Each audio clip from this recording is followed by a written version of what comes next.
Larry Coker and Mike Gundy were once coach and pupil. Now they're head coaching counterparts. An injury to J.W. Walsh has moved quarterback Dax Garman from understudy to leading man. He makes his first collegiate start today as the Oklahoma State Cowboys host the improving UTSA Road Runners.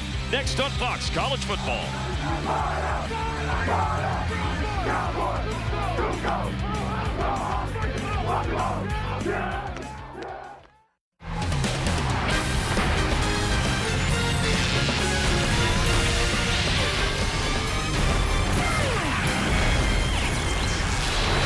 This is a perfect Saturday for college football in Stillwater, Oklahoma.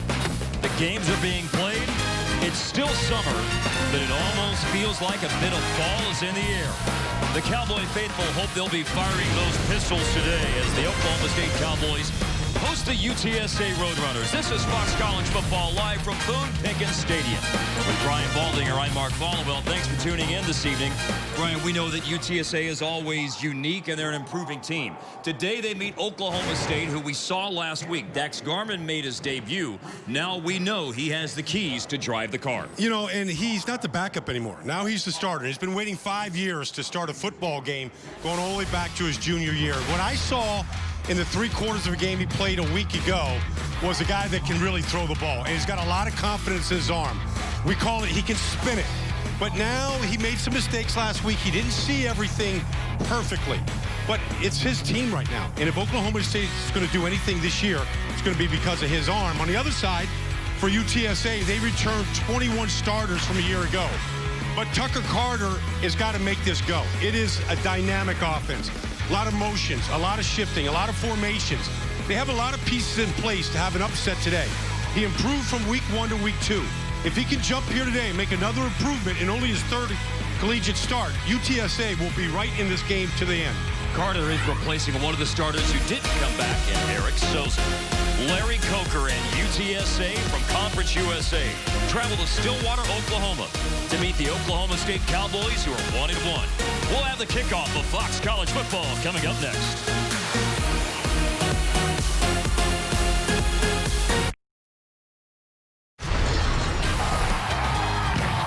Larry Coker leads the UTSA Road Runners out on the field. They've won on the road already this year at the Houston Cougars as they take the field at Boone Pickens Stadium. And the hosts storm out of their locker room clad in orange and black, the Oklahoma State Cowboys. Winners of their home opener last week over Missouri State 40-23. Today, the second of 4 straight home games at Boone Pickens Stadium in Stillwater, Oklahoma. The Cowboys and the Road Runners. The Big 12 against Conference USA. Last year, the 2 teams played at the Alamo Dome, and Oklahoma State defeated UTSA 56-35. That's Kip Smith, who is set to kick off, and Jarvion Williams is back deep to receive for UTSA, along with Aaron Grubb. Oklahoma State won the toss. They defer their option until the second half. We're underway on a 67-degree Saturday evening, and the kickoff is picked up in the end zone and down after it went through the hands of Jarvion Williams. Alertly going back to make sure that the play was dead was Aaron Grubb. Aaron Grubb was explaining to him right now that that's a live ball. It touched him in the field of play. And so here comes Tucker Carter making his 3rd collegiate start. And I said just a couple of minutes ago, Mark, I thought he improved a lot. From week 1 against Houston to week 2 in a disappointing loss against Arizona. But he's got a tremendous amount of confidence, and he has a lot of experience around him.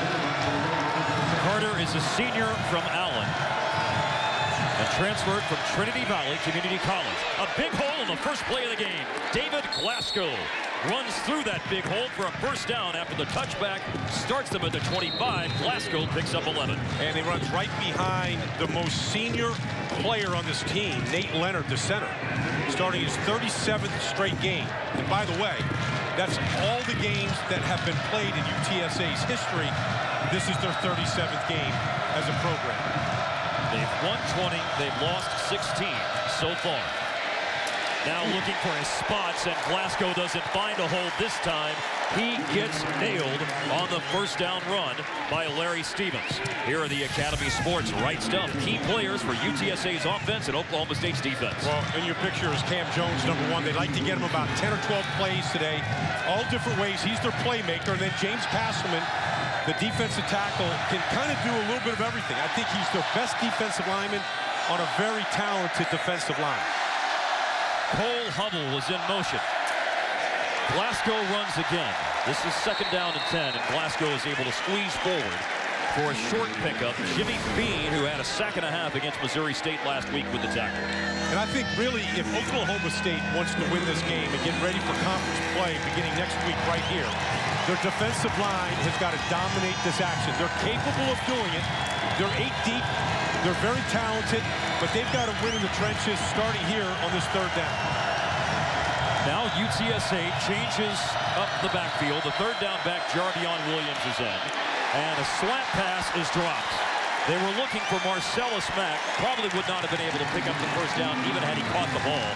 Kevin Peterson breaks up the pass attempted for Marcellus Mack. Well, Kevin Peterson's got great coverage on Mack on the outside right now. It's just a fake dive right here. Going to throw the slant, but you see Peterson is right in his hip pocket. Knocked that ball down with his left hand. Excellent technique on Peterson's part. Christian Stern, a senior punter. The very dangerous return man in his 3rd game, Tyreek Hill. Driven all the way back to his 11.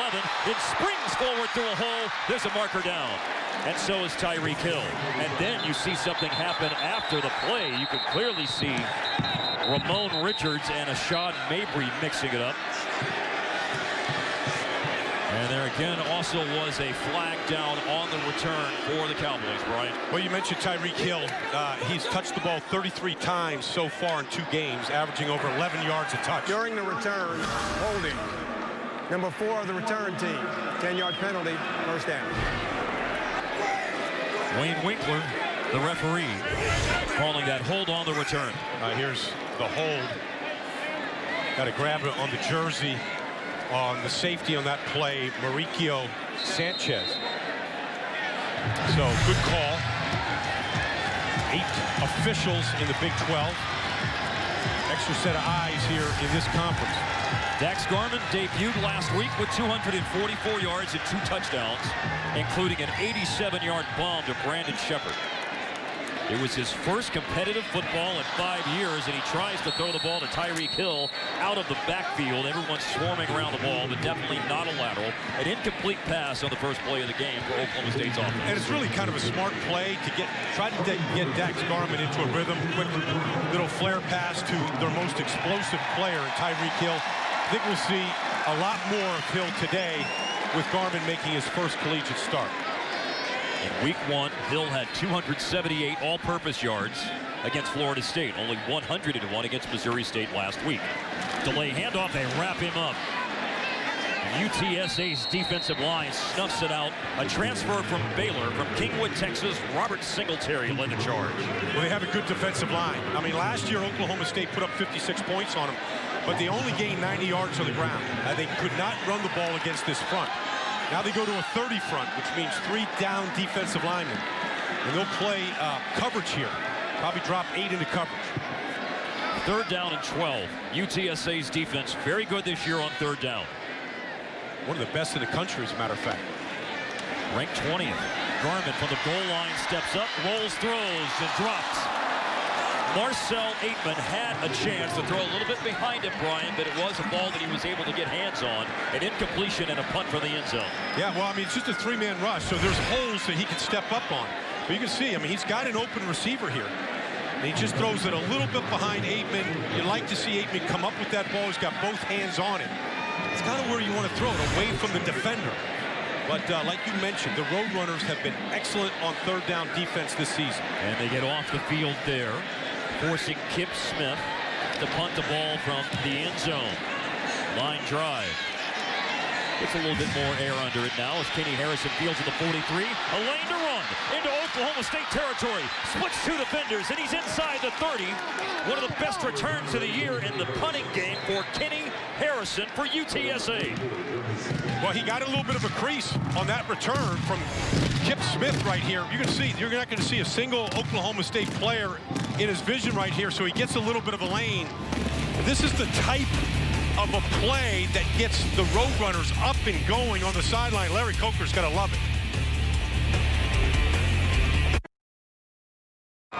Scoreless about 3 minutes in. UTSA and Oklahoma State as we say hello to Leslie McCaslin, the third member of our crew. Leslie? Well, Mark, when Mike Gundy was the quarterback here at Oklahoma State, his offensive coordinator was Larry Coker. Both men have a ton of respect for each other. In fact, Larry Coker told us when Mike was his quarterback, he was a tremendous student of the game, and he is not surprised he became a coach. While Mike said that Larry was incredibly close to all of his family after coaching him and his younger brother, Cale. They both admitted it is a little weird to see each other on opposite sidelines, but at the end of the day, guys, they just want to win. And UTSA has a great chance to get on the board first. Jarvion Williams will run the ball from the Oklahoma State 27. Kenny Harrison had a 31-yard punt return. That's his second longest punt return this season, and that's why the Road Runners are in such great field position. Yeah, but it started because their defense forced a 3-and-out for Oklahoma State's offense to start this game, and so they've got the great field position to work with. See how aggressive the offensive coordinator, Kevin Brown, wants to be here on 2nd and 11. Here's the motion and the shifting that they're known for. Two tight ends on the field right now. Empty set. Jarvion Williams out wide to the right. 2nd and 11. Incomplete. Second pass defensed here by Kevin Peterson in a row. Excellent man-to-man coverage player. Of course, he replaces the talented Justin Gilbert, who was the first corner taken in the NFL draft back in May, the 8th pick in the draft by the by the Cleveland Browns. But that's another great play by Peterson. Perfect position on Mack. That's the second throw on a slant to Mack, and Peterson's been right in his pocket. This is in the range of field goal kicker Sean Iano. But obviously UTSA looking to pick up this 3rd and 11. Cam Jones is in motion. And an inside slant is caught. And Miles Lurch has a chance to pick up a first down and does. Picking and weaving and running his way through the defense. That was Aaron Grubb, a junior from Livonia, who caught it. Josh Furman finally with a tackle at the 14. Watch them invite the rush here. They all come. Now the offensive line gets behind it. Good play, good call. Kind of a counter play. Invite the rush and then throw the little flip screen behind it. And that makes Mike Gundy a little concerned that they're able to convert that 3rd and 11. With a play for 14 yards to the Oklahoma State 14. A handoff running off the left side. Not much room. Williams and Kevin Peterson, who's broken up a couple of passes, was part of the crew that brought down Jarvion Williams with a tackle on the running play. Well, they like to use both running backs, Glasgow and Williams. But Williams is a little faster and he's a little bigger than Glasgow. Only had 19 carries in the first 2 games, but I think we're going to see a little bit more of them as today in the season goes along. By comparison, Glasgow has 37 carries. And Brandon Armstrong is in, and he'll carry the ball here on 2nd down inside the 10. Stopped at the 9. They'll need 5 on 3rd down with James Castleman bringing down the diminutive Brandon Armstrong. You're being kind. Diminutive. Vertically challenged, right? I mean, 5'6", but big heart, loves the game. They find a way to get him the ball 4 or 5 times a game, specialty type plays. Watch the tight ends in this part of the field.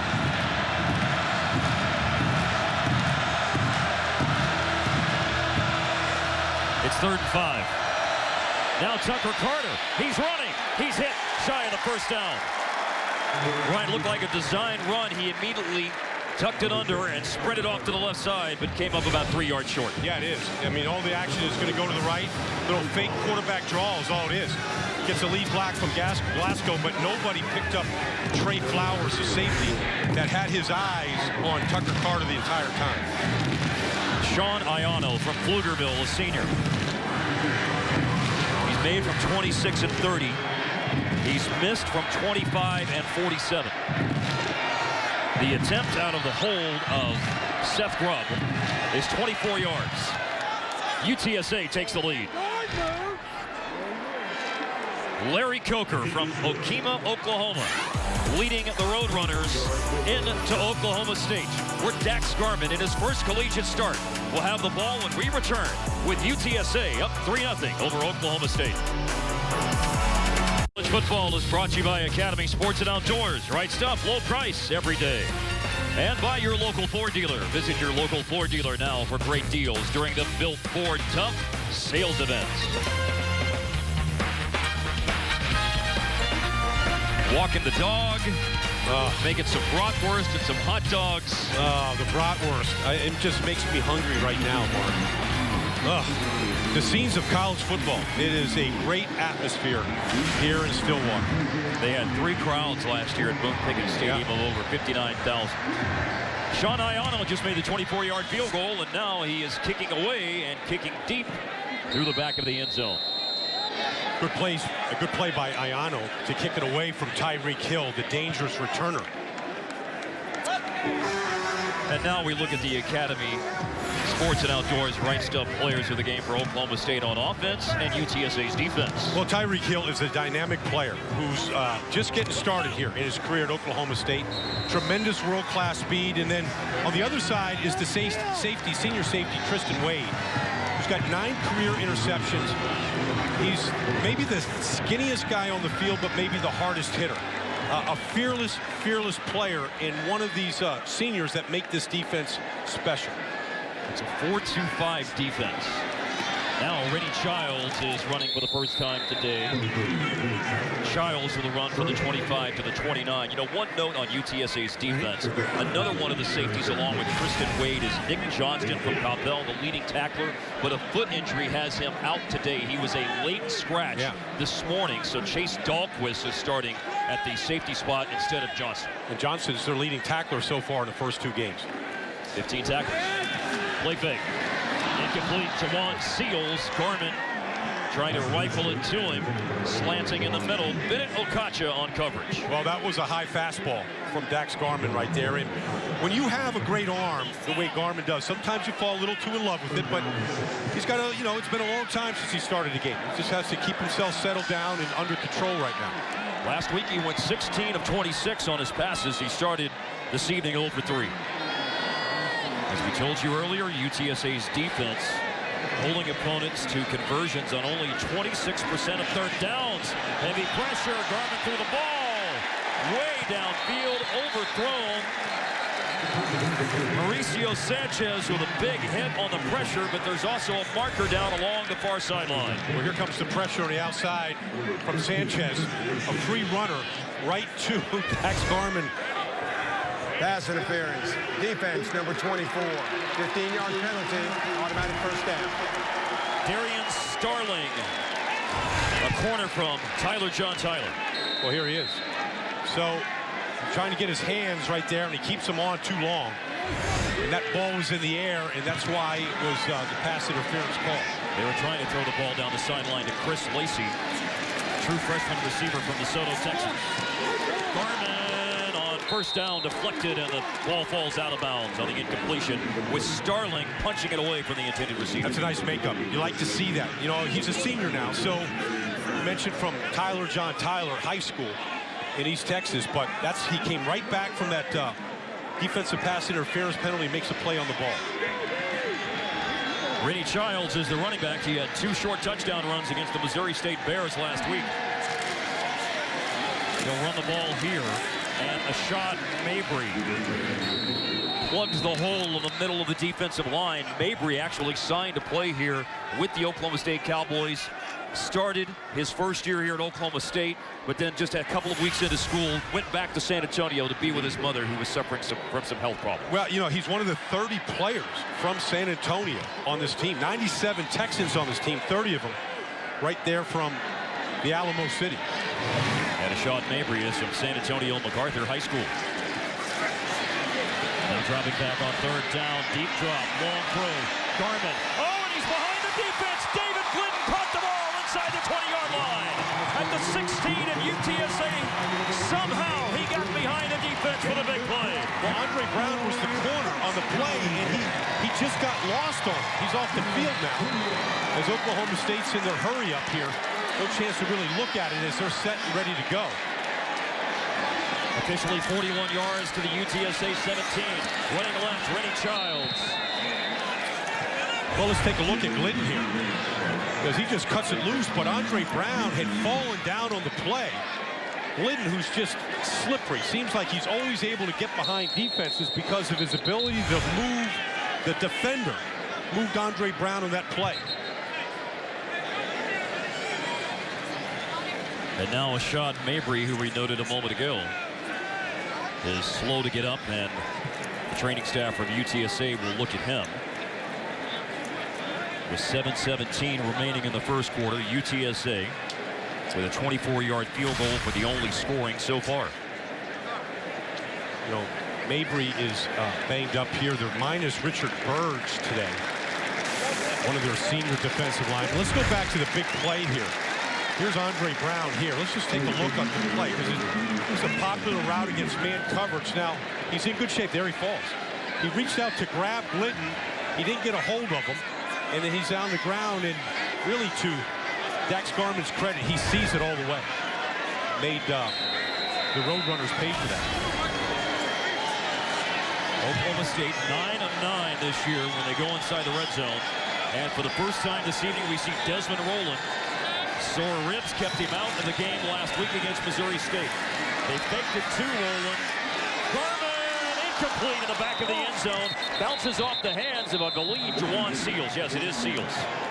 Well, Seals is the big player. Now, he's going up against Bennett Okacha. Okacha is never going to look for the ball. All he's doing is looking at Seals.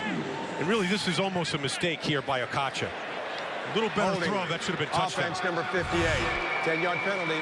Replay second down. Meanwhile, you hear Wayne Winkler, the referee, indicate holding on Daniel Koenig, the senior left tackle, the most experienced member of Oklahoma State's offensive line. This will back them up to the 27.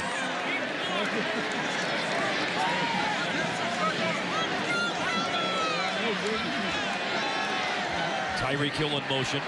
Rowland is now the only back.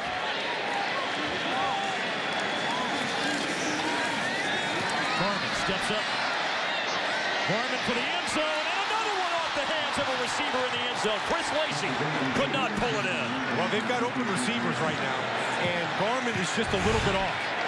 This should have been an easy touchdown right in the middle of the field. And UTSA knows they want to attack the middle of the field. Nice job of climbing in the pocket, setting his feet. Oh, that ball should have been caught by Lacey.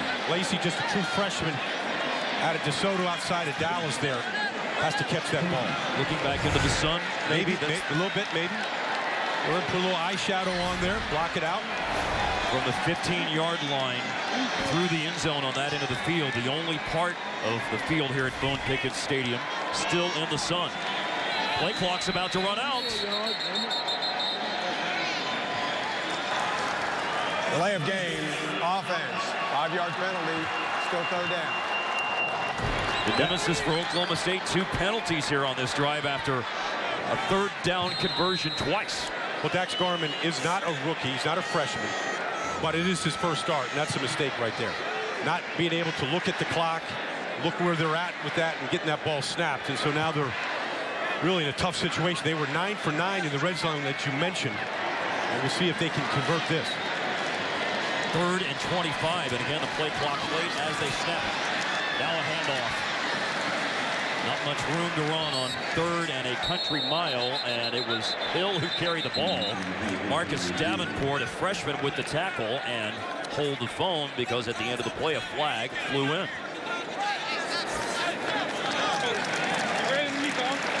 Oh, wow. The way Oklahoma State is acting. This could be a horrible penalty here against UTSA. Yeah, 3rd and 25, remember.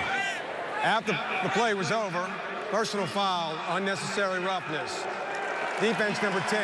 Half the distance to the goal, automatic first down. Wow. Oh, that really hurts Larry Coker and UTSA. Brian King, guilty of the infraction, gives the Cowboys here an automatic first down inside the 15. One of the few players not from Texas on the roster. He's from Orlando. Brian King. The unnecessary roughness. Now Desmond Rowland runs the ball, and Rowland is stood up at the line of scrimmage. Mark, let's go back to that costly penalty if we can. Here's, oh yeah, Brian King with the late hit to the back of a Road Runner player. Couldn't see the number, but totally unnecessary and obviously seen and costly. I think it was Daniel Coney. Yeah, the left tackle. Now they go on the jet sweep, cutting back. Tyreek Hill on second down, ran out of a tackle. Down to the 5, not a first down, but very, very close. Farrington Macon stops him shy of converting a first down. A quick huddle. 3rd and 1. Rowland picking his spots, running for the end zone. The signal is he's just short. Inside the 1. But he got the first down, and Rowland right back should probably get this on an inside zone carry on this first down run. He ran for 13 touchdowns last year. He has 1 this year, now 2. Barrels into the end zone. Oklahoma State is on the board.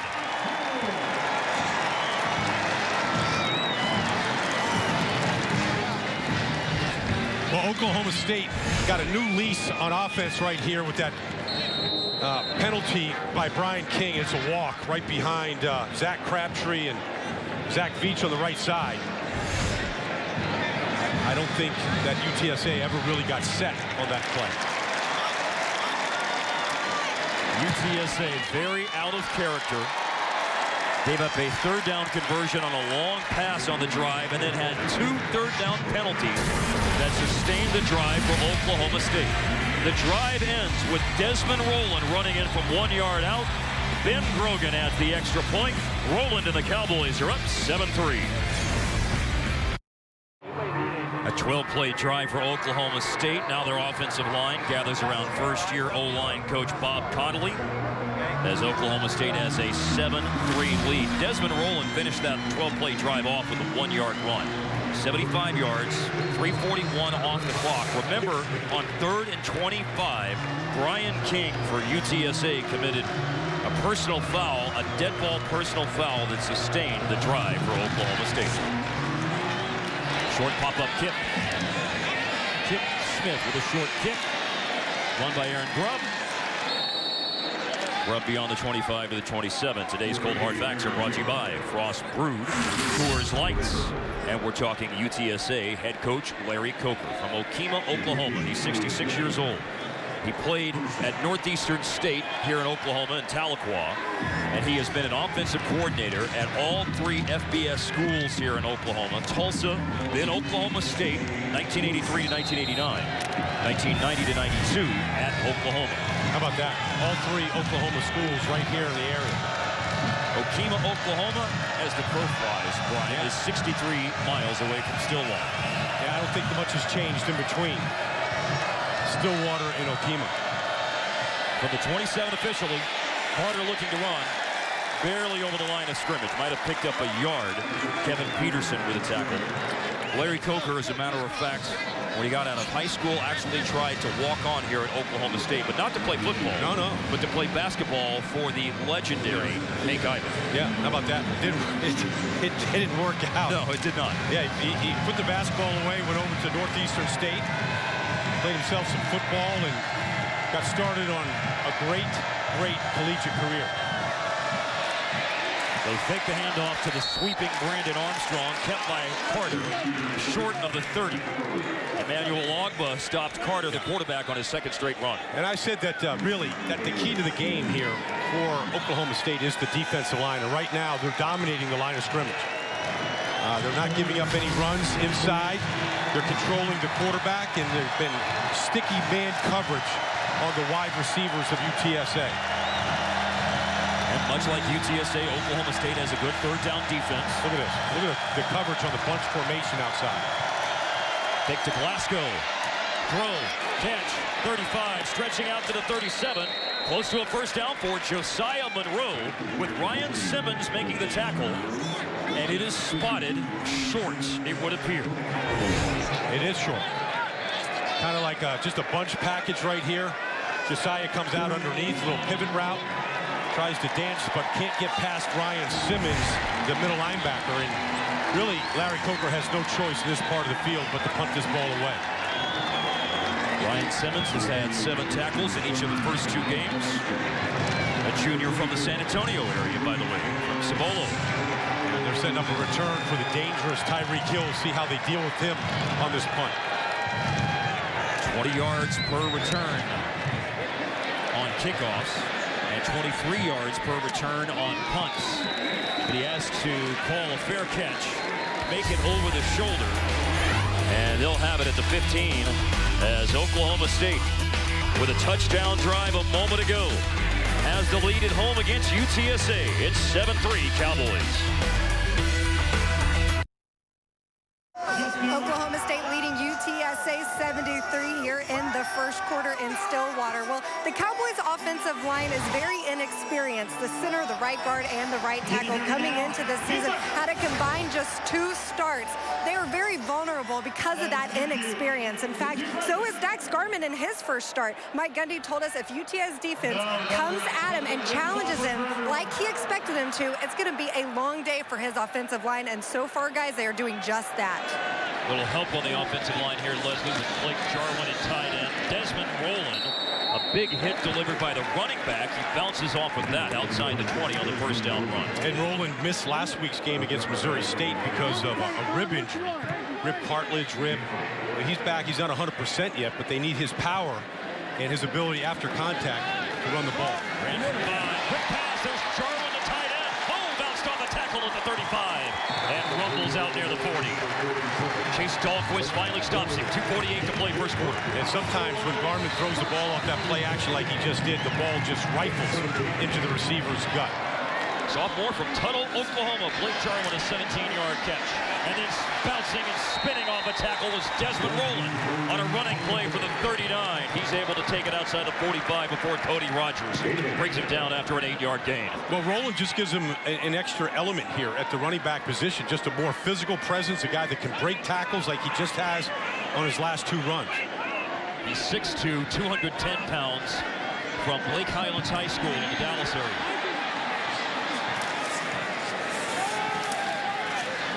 Garman stepping up. Garman stayed behind the line of scrimmage, threw the ball short. Marker is down.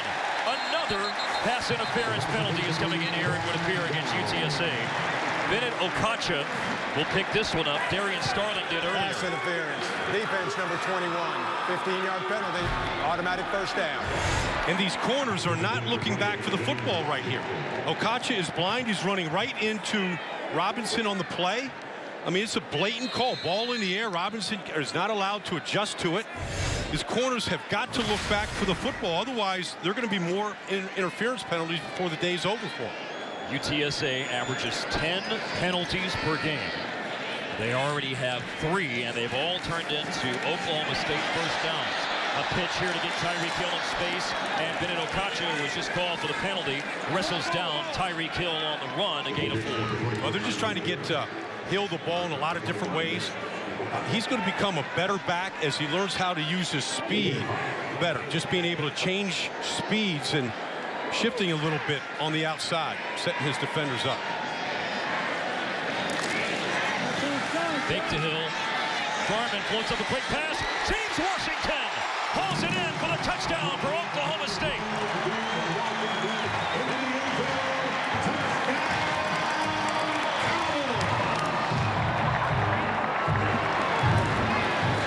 They have found a weakness at the left cornerback position here for UTSA. Okacha again is beat. This time he looks back for the ball, but he loses the man. So Andre Brown, Okacha, they're struggling there, and Garman is making them pay. Both big plays down the right side have been after that corner. A moment ago, it was that pass interference call when they threw it to James Washington. That time Oklahoma State connects on the 33-yard touchdown pass, and Ben Grogan converts the extra point. A true freshman from Stamford, Texas. Just his second catch and his first touchdown here in Stillwater. What I like about Garman's throw is he really allowed Robinson to adjust to the ball, took a little bit off it, kind of floated a little bit, and then Robinson did a nice job of tracking it, and Garman now his 3rd touchdown pass as a Cowboy here. 2 last week, the first one here today. James Washington from 33 yards out. Garman is now 4 of 9, 94 yards. They've run for 1 touchdown, a short run by Desmond Rowland, but then the 33-yard pitch and catch Garman to Washington. Yeah, you know, in last year, Oklahoma State went to San Antonio to play UTSA. They put up 56 points on them. They threw for over 500 yards that day. J.W. Walsh threw for over 350. They couldn't run the ball very well, but they threw it for over 500. So they feel like a lot of the things they did a year ago, they can do this year, and they are right now. And you did just bring up the name J.W. Walsh, who was hurt last week against Missouri State in the first quarter. On in a moment. Kip Smith, kickoff.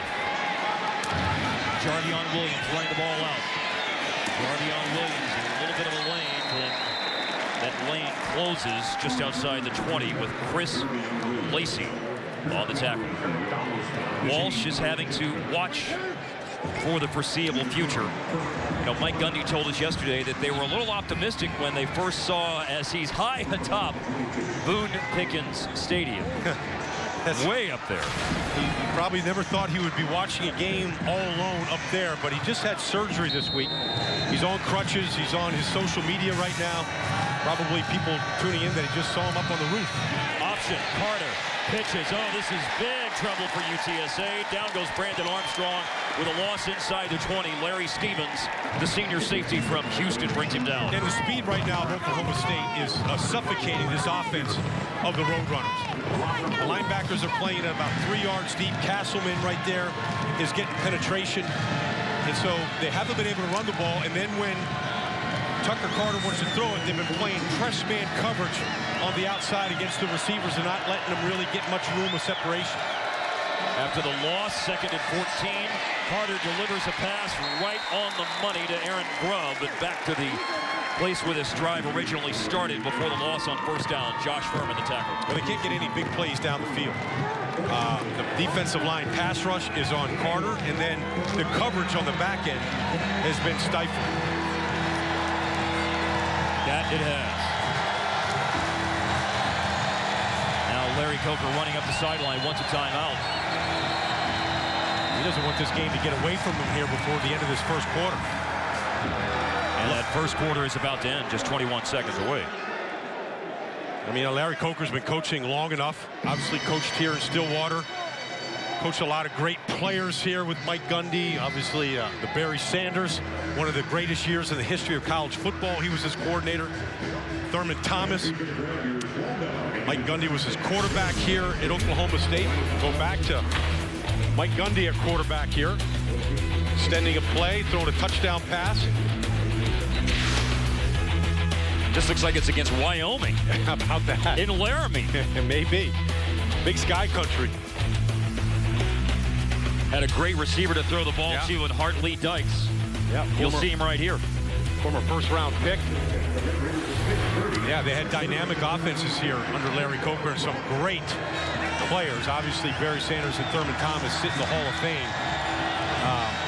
Tremendous college players. And, of course, a great head coach who is directing things in Pat Jones. Now 3rd down after the timeout at the 22. Good pocket for Tucker Carter. Eludes Bean. Running away from Sam Wren. Floats it down the sideline, way out of bounds. We'll have to punt again. Well, that was just a 3-man pass rush. That's why he had the time. But they really just took all the receivers away. Cam Jones was his #1 target. There really wasn't any place for Tucker Carter to go with the ball. Good design here today by Glenn Spencer, the defensive coordinator of Oklahoma State.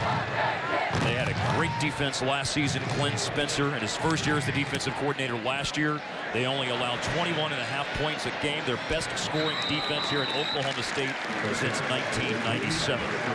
Another fair catch for Tyreek Hill on a punt.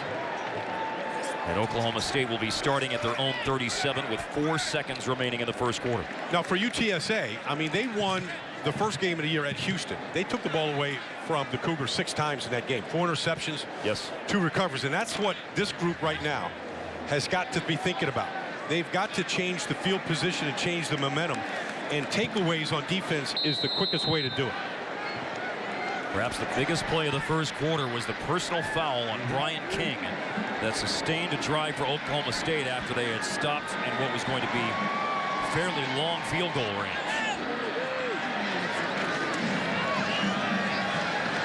Garman now has to run, trying to get back to the line of scrimmage. He gets popped and is sacked for a loss of a yard or two. Kennedy Ubabake. There we go. There's a good pronunciation, Mark. Thank you. Yeah. And that's a good way to end the first quarter. And it was a first quarter that saw UTSA get a nice punt return from Kenny Harrison. They converted for a field goal, but then Oklahoma State bounced back with 2 touchdowns, a short run by Rowland, a pass to Washington, and by virtue of that, they lead by 11.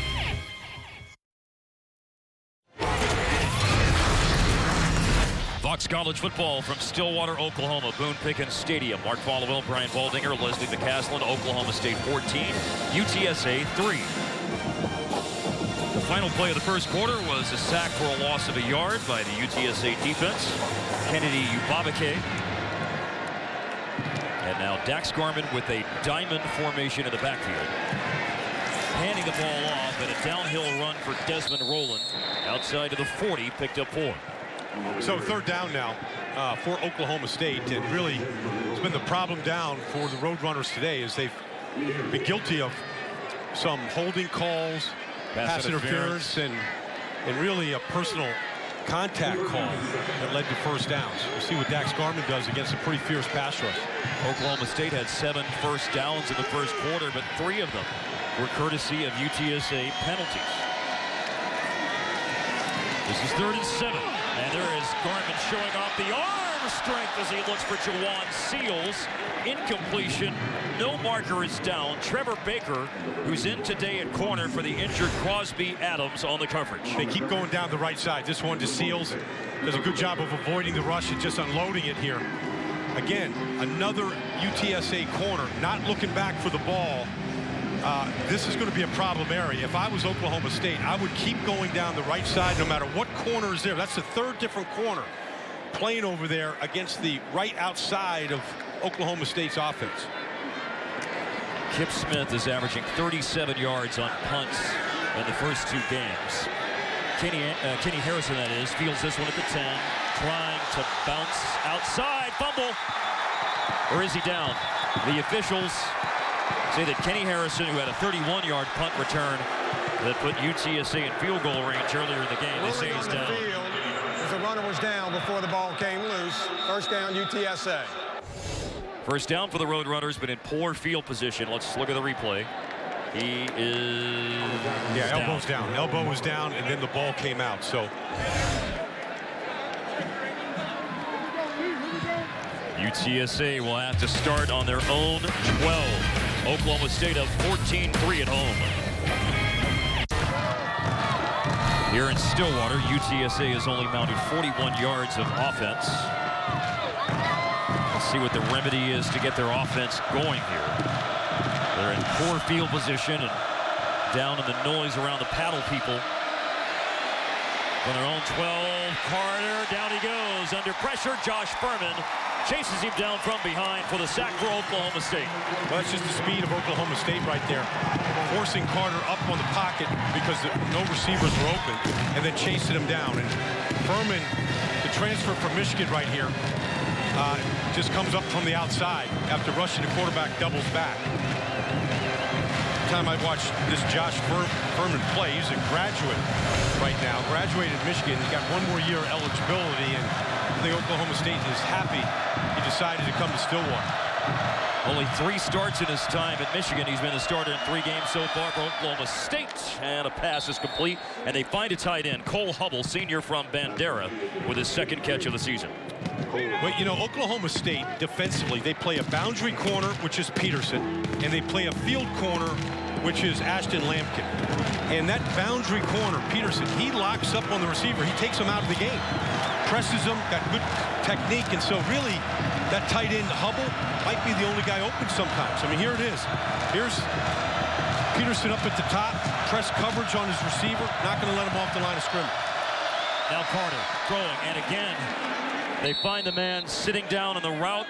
It was not the tight end Hubble. It's the tight end David Morgan, and it's a first down conversion on 3rd and 5. See, I would expect the tight ends right now to be a bigger part of this offense, whether it's Morgan or Hubble, because I think those guys get off the line of scrimmage better. Larry Coker's always had good tight ends at every stop that he's been at. So I think those guys right now, Hubble here at the end of the line of scrimmage. Morgan has 7 receptions this year. He only had 7 all of last season.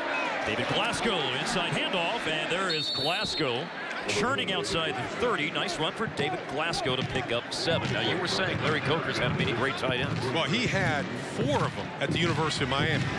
All right, all of them first-round draft picks. Some of them you will remember. I mean, going back to Bubba Franks, Shockey, first-round pick of the Giants, Kellen Winslow, and now Greg Olson, the #1 target there in Carolina for Cam Newton. Remember that in 6 seasons as the head coach at Miami, Larry Coker won a national championship, almost won another one, and won 60 games. Inside handoff. This is Brandon Armstrong, and Armstrong scoots forward for another first down. Trace Clark the tackle, but now UTSA has been able to mount a drive. 2 first downs. They have picked up Bryant 25 yards, 26 yards on the drive after only 41 yards all first quarter. Yeah, and they kind of changed things up a little bit. Going to a more spread offense, putting the defenders out of the box, and then trying to get their offensive line a little push up front. Glasgow running. Not much for Glasgow. Stopped short of the 40 as we get a Fox College football's game break from Cole Wright.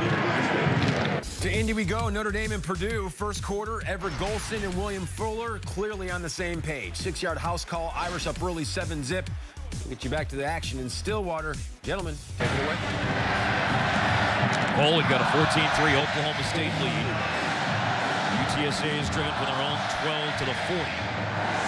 Time-consuming drive in progress here if the Road Runners can sustain it.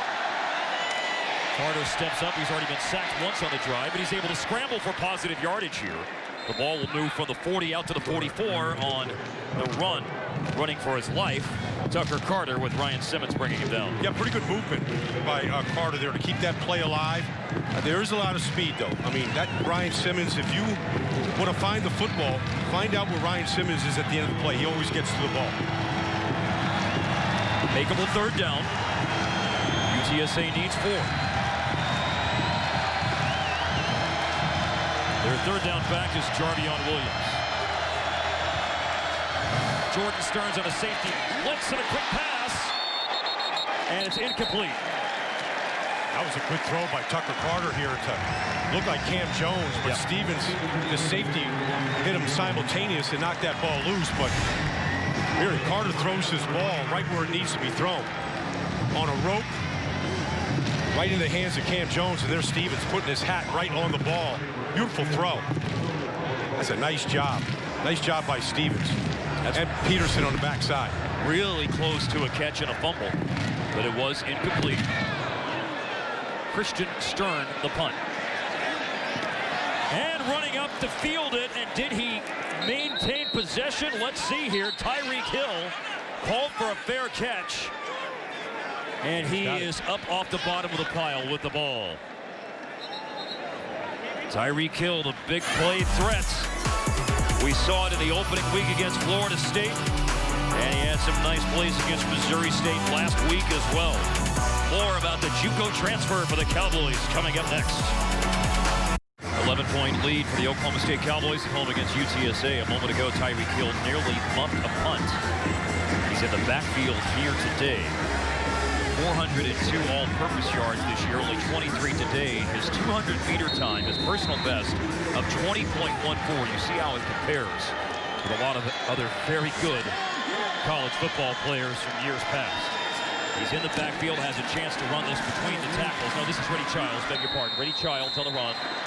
And Reddy Childs had nowhere to go on this play for the 20. Yeah, and really, UTSA has done a good job of shutting down the run. And also a good job of slowing down Tyreek Hill. Certainly not an easy task. Only 23 all-purpose yards today. They're giving up only 4 completions. Their problem has just been in man coverage on the outside. And penalties. Running, Reddy Childs. sophomore from Houston. He surges through the middle of the UTSA defensive line before Brian Price stops him after gaining 5. Well, UTSA has so many seniors on this football team. I mean, the most in the nation, 37 seniors on this team. Most, 18 of them started 5 years ago when Larry Coker started this program, and all they did was redshirt the first year. Didn't play any games, just practice. Games began for UTSA in 2011. Now the program in its 4th season, yet to beat an opponent from a Power 5 conference. And there is a power play up front of the defense, though, for UTSA as they stop them on the 3rd down run with Brian Price, junior from Lafayette, Indiana, 310 pounds, stuffing the run. Well, the missing component is here with J.W. Walsh is you would get a read option and the threat of a quarterback running. But you can see that right now UTSA knows that Dax Garman doesn't want to run it, isn't being called to run, and they're missing that component to their offense. J.W. Walsh, he ran for that touchdown against Florida State for 20 yards when they weren't covering him. Oh, low snap. They got Kip Smith, the punter, and a marker is down. They tried to block it off the low snap. Harrison is tackled. And on special teams, we may hear number 11, Nate Gaines, on the call. Oh, you can't believe that he just did that. I mean, it's another huge error by UTSA. And he's getting talked to by the special teams coach right now. That was polite of you, talking to. Yeah.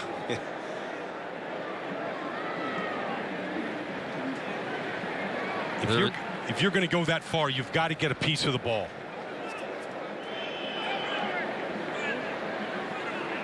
That was some punt by Smith on it.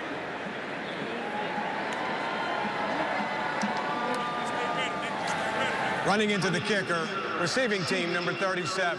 That penalty is declined.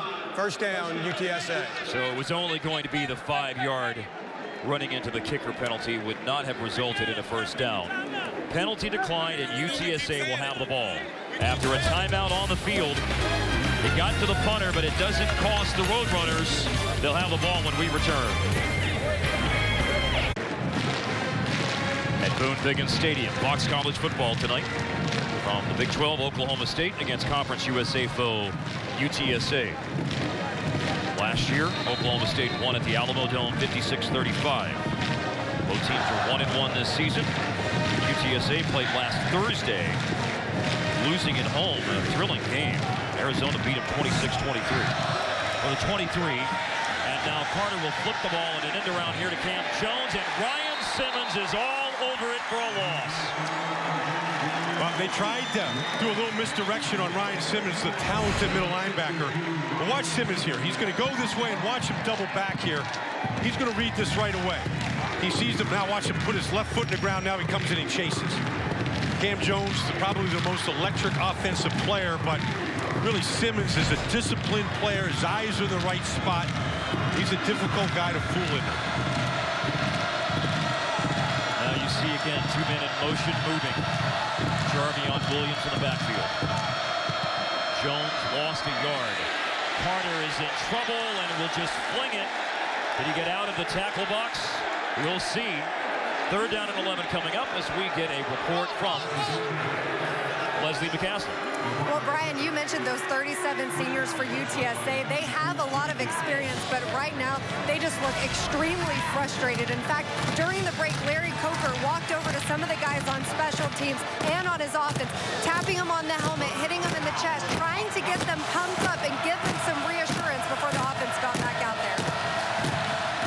The offense is having a rough go of it today. They're averaging 2 yards per rush and 8 yards per completion.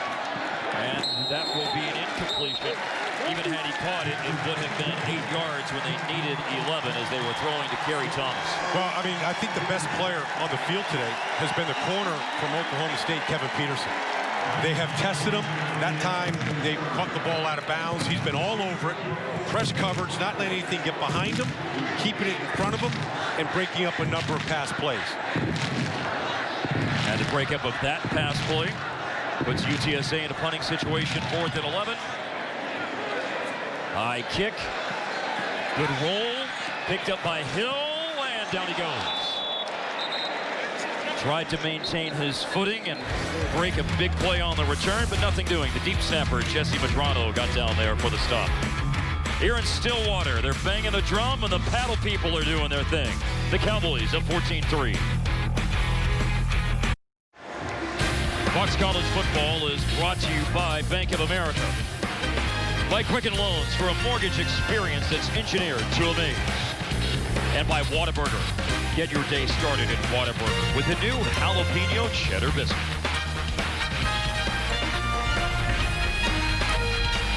(14-3) Oklahoma State. Second of 4 straight home games at Boone Pickens Stadium for the Cowboys.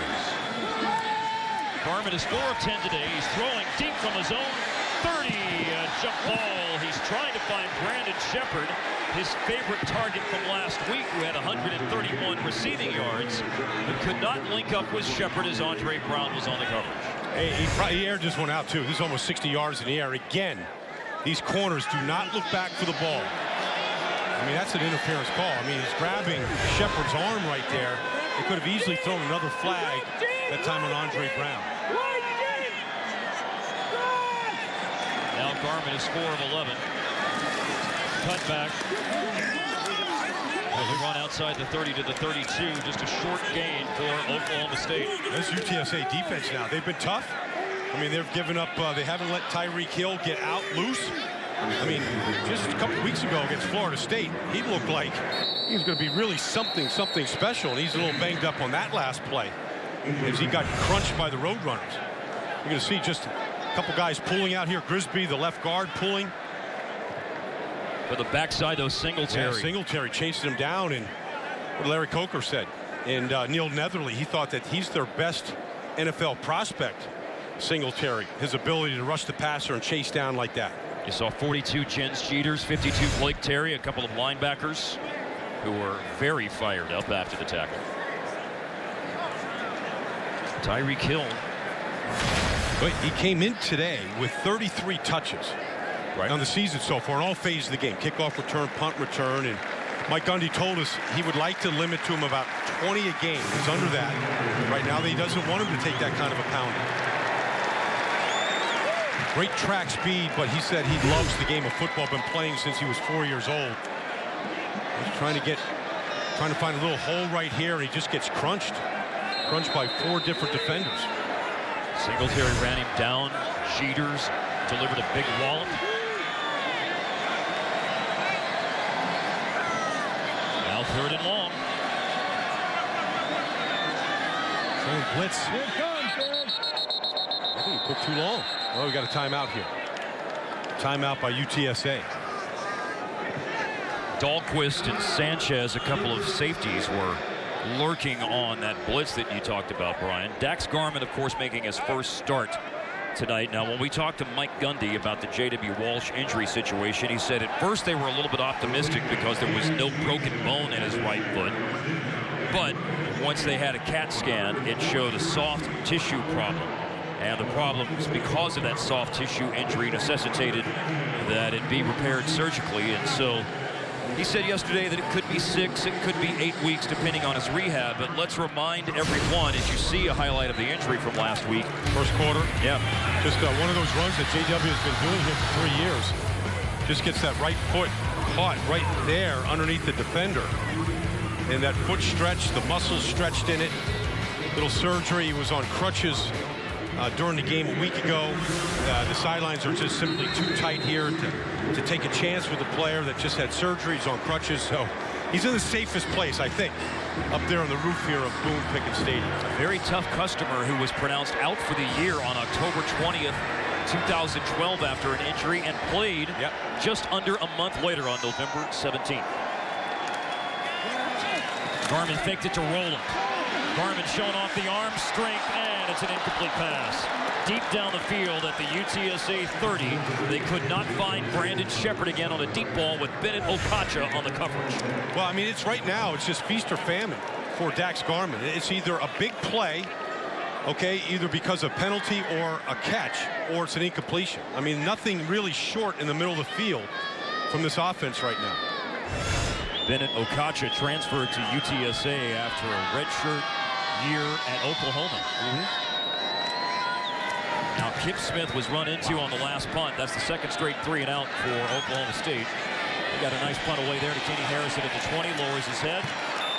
Justin Phillips, Ramon Richards outside the 25 to the 26. We've noted tonight that UTSA is in its 4th year as a football program, 4th year of playing games. In 2009, on March 6th, Larry Coker was introduced as their head coach.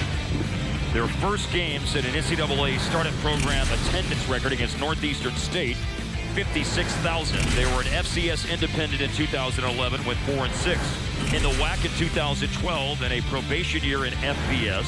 Conference USA last year. Now a full-fledged FBS member who is for the first time eligible to go to a bowl game. That's their goal, to win Conference USA and go to a bowl game. Tucker Carter in a lot of trouble and throws it down the sideline and almost intercepted by Jordan Stearns. Very, very close to an interception right on the sideline for Stearns, who had a blocked punt last week against Missouri State. Well, he had it, except Aaron Holmes here comes back and knocks the ball out. Right there, he knocks the ball out. Otherwise, I think Stearns has that catch. An interception. 1 foot was in bounds.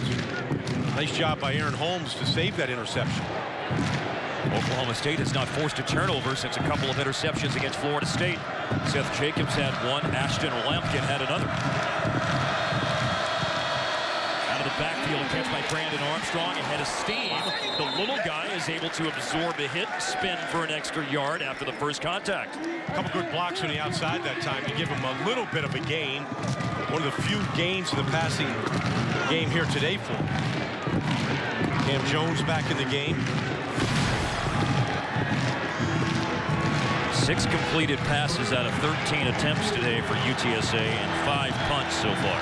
I tell you, there is nobody in the middle of the field for Oklahoma State. Everybody's up at the line of scrimmage. Nobody back here if they want to take or try a deep shot. Option run, nowhere to go. Emmanuel Ogba and Otha Haltau double team Tucker Carter on the run. Yeah, I mean, right now, there's just no place to go. The defensive line, we said, here's Haltau here.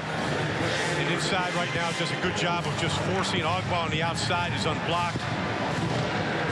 That ball's got to be pitched by Tucker Carter. That's exactly what you want. Draw 2 defensive players to you. Now get the ball to the outside. But Carter is only making his 3rd collegiate start. Just not very experienced right now. Remember that Eric Souza was the 3-year starter at quarterback for UTSA, but he, as a senior last year, has moved on. It took a poor bounce from a UTSA perspective, but the dangerous Tyreek Hill did not get a chance to return it, and Hill, after being banged up earlier, was back out on the field there. I think the best part of this game has been both teams have played stifling defense and been excellent special teams, but the offenses, quarterbacks have not been prolific so far. You see Dax Garman, only 4 of 12 right now, had the big touchdown throw to James Robinson. It's a big difference in his game right now. 33 yards to James Washington earlier in the game, and Desmond Rowland a short touchdown run. Remember, this UTSA defense only allowing 16.5 points per game so far this year.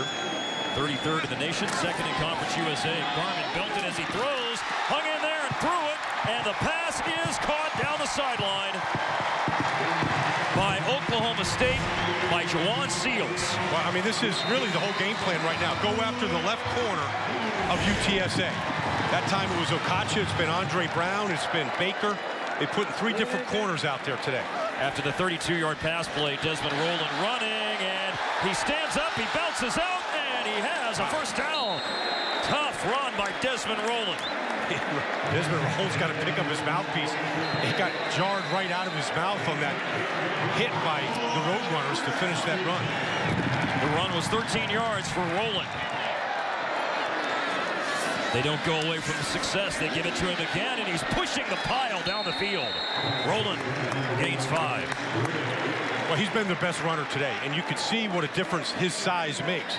The yards after contact on both those runs. I know they wanted to limit the number of touches for Rowland today coming back from that rib cartilage injury, but he looks like he can take a hit right now. Absolutely. Averaging 5 yards a pop. 8 carries, 41 yards. And now they faked it to him, and down he goes pressure and a sack. Drew Douglas, the middle linebacker, runs down Dax Garman for the sack. Well, Garman's got to see things quicker right now. I mean, that's a play-action pass right here. He's going to fake the ball inside. All right, now, I just don't know how quickly he's seeing the second or third option in this offense. So he's holding the ball a little too long. 3rd and 11 after Drew Douglas's sack. He's a junior from Saxe, Texas.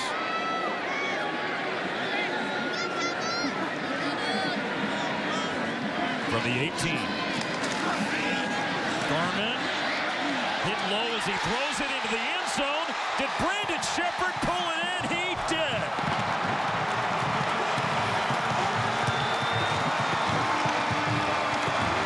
Using his size, Brandon Shepard is able to go up in the back of the end zone in Oklahoma State with the touchdown. I don't know how he caught that pass. Caught an 87-yarder a week ago from Dax Garman. We have plenty of time here. He's patient on the throw. He moves his feet right now. Shepard just took the ball right away from the defender, put his hands right over the top of him.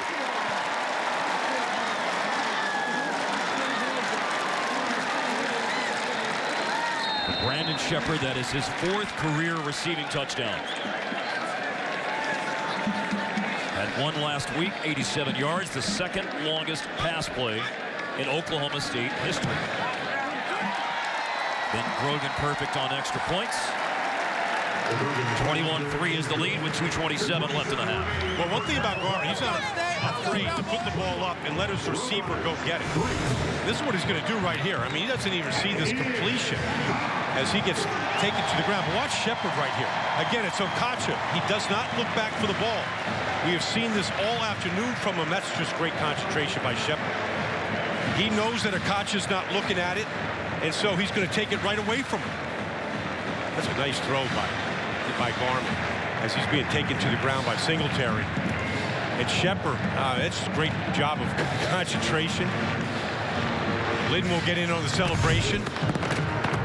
Commanding lead, not a great day of high percentage throws by Garman, but he's not afraid to put it up there and let his receivers go get it.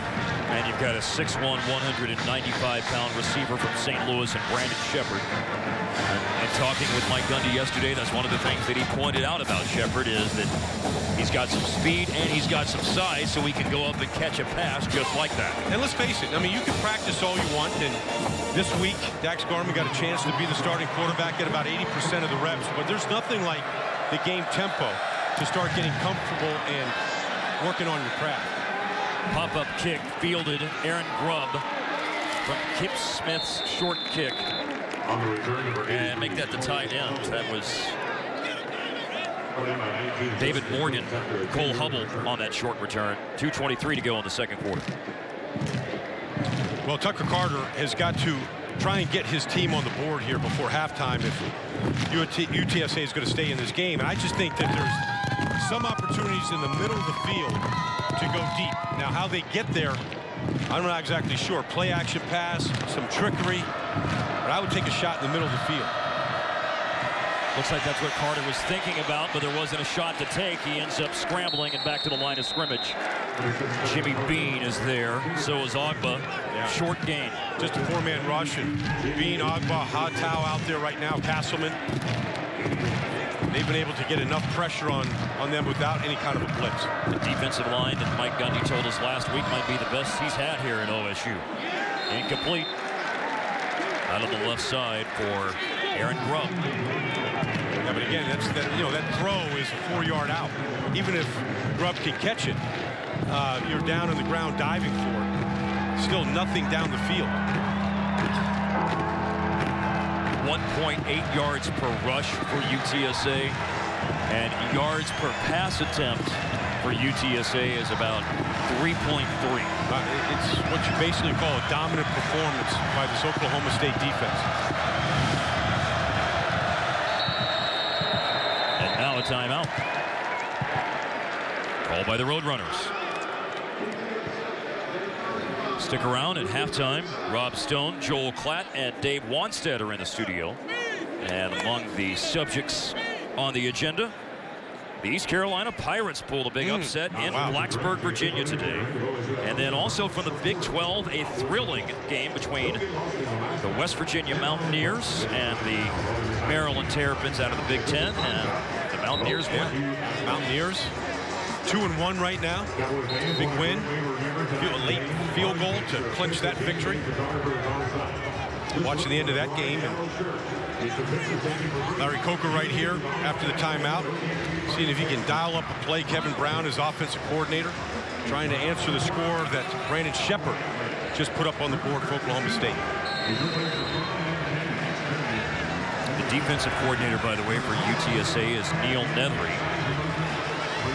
Neil Nethery is from Stillwater. Lived here from 5th grade through Stillwater High School. Also for UTSA, defensive line coach Eric Ward played here at Oklahoma State. 3-man rush, dropping 8 into coverage right now. Carter throws, 3rd and 9, caught 35-yard line, but short of the first down. Well, Not enough room for Josiah Monroe. No, Mark, I mean, they're just throwing it right into the teeth of the defense on that 8-man zone drop, just keeping it underneath. And it's the second time we've seen them do that on 3rd and 10 after timeout. Throw it underneath, and Oklahoma State will tackle the catch and force a 4th down. And also take a timeout for clock management purposes to get the ball back and try to extend the lead. Mike Gundy in the huddle talking to his special team right now, telling him how important the field position is. 78 wins for Mike Gundy as the head coach here at Oklahoma State. Larry Coker, 6 years at Miami, now his 4th season as the head football coach at UTSA, and Tucker Carter putting the headset on to talk to the aforementioned offensive coordinator Kevin Brown. Yeah, you know, Tucker Carter from the powerful Allen High School program north of Dallas. State title there. Yeah, it's part of that.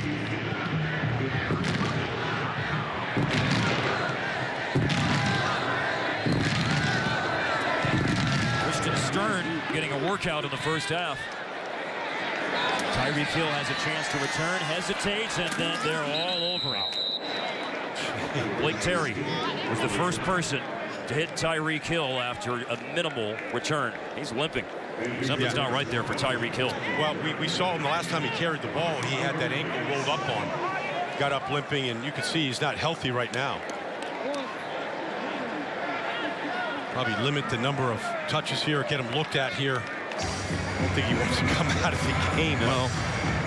Again, a guy that valuable with that much speed, you want to make sure that you want to get any kind of an injury looked at. Garman 144 yards through the air. Desmond Rowland 41 yards on the ground. James Washington has a 33-yard touchdown reception. Shepard just caught a touchdown pass on the last drive. Bouncing into the outside on the run is Oklahoma State. They do pick up the first down as Rennie Childs ran the ball.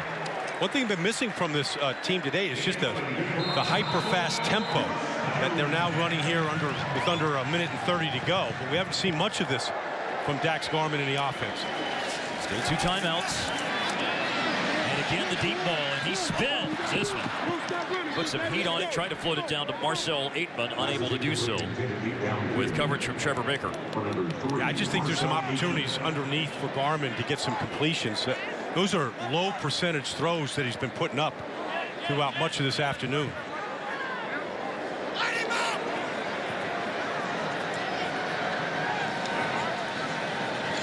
Second down to 10.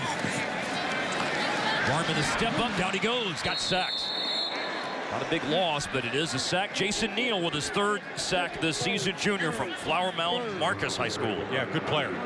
Good player, Jason Neal. That's just outside of Dallas, by the way, in Denton County, north of Dallas. Well, 97 Texans on this UTSA roster. The most for any FBS school in Texas. Amazing. 3rd down, delay handoff. Oh, big gaping hole. Rennie Childs has a first down on the run on 3rd and long. What had been a strength for UTSA in the first 2 games, holding opponents on 3rd down, has been a problem today. Well, a few big runs for the Cowboys this afternoon. Rennie Childs ran for 15 on 3rd and long. Now Garman pulls the ball down and is able to fight forward for some yardage. Jason Neal wrestled down Garman, and Neal is not up yet. Neal down, Mabry down right next to him.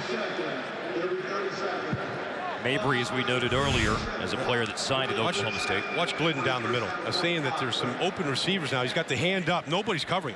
No safety in the middle of the field. And I just think right now that Dax Garman, it's been a long time since he's played. I don't think he's seen the field real well. He's kind of locking on a receiver. If he's covered right now, then he doesn't really know where to go with the ball. It's to be expected, but this is the timeline here that we're talking about, Mark. You can't really expect a whole lot more.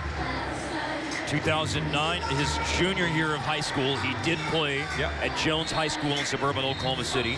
Then a transfer to South Lake Carroll, just outside of the Dallas-Fort Worth area, where he was ruled ineligible by the UIL in Texas, so he did play in 2010. Was offered a scholarship to Arizona after his junior year, even before he didn't play his senior year at South Lake. Redshirted there, transferred here to Oklahoma State, had the mandatory season to sit out, then didn't play last year, is on scholarship now here at Oklahoma State after he initially walked on here. It's been a long and winding road for Dax Garman, as we said last week. For the 49 of UTSA, he is able to show some escapability, but then short hops it to Chris Lacey. He did a good job of scrambling, buying time, keeping his eyes up, and then just really forced that throw, just rushed it. Get a wide open receiver that time. Lacey. Just got to play with a little bit more poise here. Oklahoma State 4 of 9 on third downs, as you see. They need 7 here. Snapping just inside the 50. And Garman, a bullet over the middle and a big hit, and Lacey hangs on to that one, even though he got tattooed by Mauricio Sanchez. And that's what he can do. He can make a bad throw, a bad read, and then just lace one into Lacey and just spin it perfectly in stride. Lacey, nice job of hanging. Watch this ball come into your living room. You see, that's what we talk about spinning. You see the spiral right there, and Sanchez laid Lacey out and did a good job of hanging onto the ball, and now Oklahoma State with 10 seconds left in scoring position. They have burned their final timeout. The ball's at the 30. Well, they have an interesting dilemma here because Ben Grogan, their kicker, is 2 for 9 in the last 2 years from beyond 40 yards. Not a good percentage.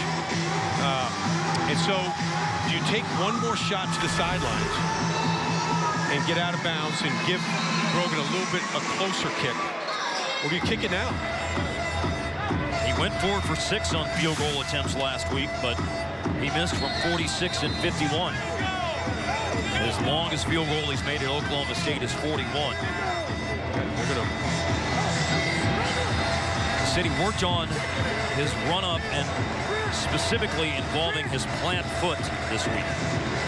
And will get the opportunity here for the 47-yard field goal try. Right now, Mike Gundy just doesn't want to take a chance that the ball doesn't get out of bounds if they complete it. And so they're going to try this 47-yard attempt. 2 for 9 beyond 40 the last 2 years. Got to snap it before the play clock runs out. And Grogan's kick. This is going to be close. Oh, off the upright. And maybe that will turn things around for Ben Grogan. Pinballs in off the upright, and the Cowboys lead 24-3. You know, when you've been struggling, you'll take them any way you could get them, even off the upright. Sometimes you hit that upright, you don't know which way it's going to bounce. Sure. But it caught the inside of the upright here and bounces right for Ben Grogan. Well, it looked like it was going left, then it was going right, then it doinked inside the upright. Got plenty of leg. The distance is never the problem. It's just the accuracy is where he has struggled. Especially this year, the distance has not been the problem. No, I watched him warm up. He's got plenty of leg. He's got a good, strong leg. Made a 56-yard field goal in high school at Arlington Martin. So two young players. Grogan makes the kick, and you know, Dax Garman in his first collegiate start makes a big throw over the middle to Lacey that puts him in a position to do that. Talking with the deep snapper Caleb Smith. They're going to tell stories about that kick going in off the upright all night long. Sure. Yeah, they're still smiling about it, right? He was it's always weaving and finally went in. You know, it's always sometimes better to be lucky than good.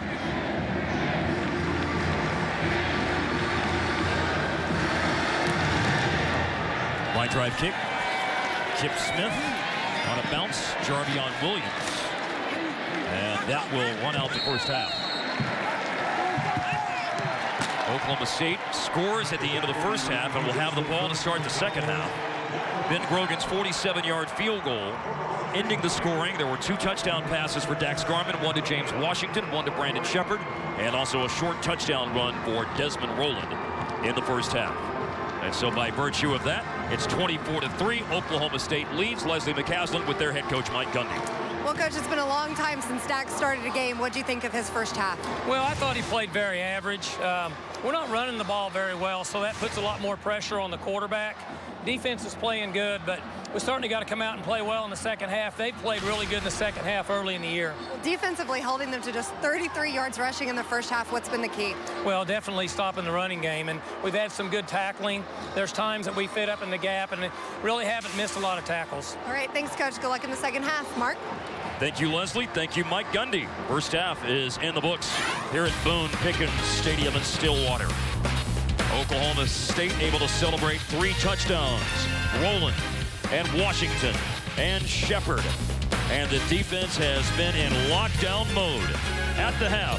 It's 24-3, Oklahoma State over UTSA. This is Fox College Football.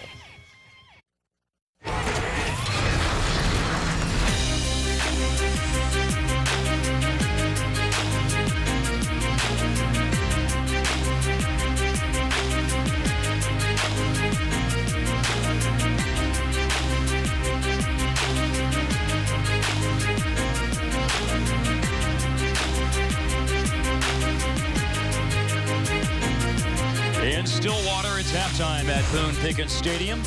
24-3 is the lead for Oklahoma State over UTSA. Thanks for joining us tonight for Fox College Football with Brian Baldinger. I'm Mark Followill. We'll get you to the second half in just a moment. Brian, what'd you think about the first half hour of the game? Well, it was a dominant defensive performance by Oklahoma State. I mean, they've held UTSA to 84 yards of total offense in that first half, and so I think that is really what has given Oklahoma State the lift. I mean, Dax Garman making his first college start. It's kind of feast or famine right now. He's throwing the ball up there a lot. Got a couple touchdown throws, no interceptions, no turnovers, so that's a good thing.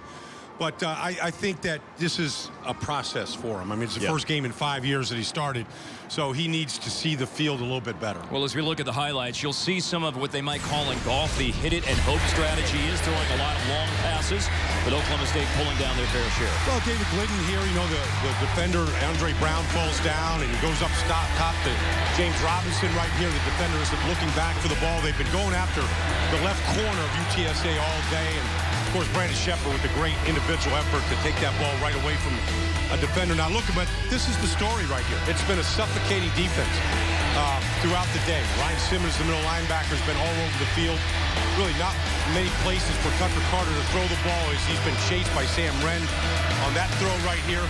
Even if he gets a little bit of time, they're sending Josh Furman on that particular rush. And here's Simmons again, sideline to sideline.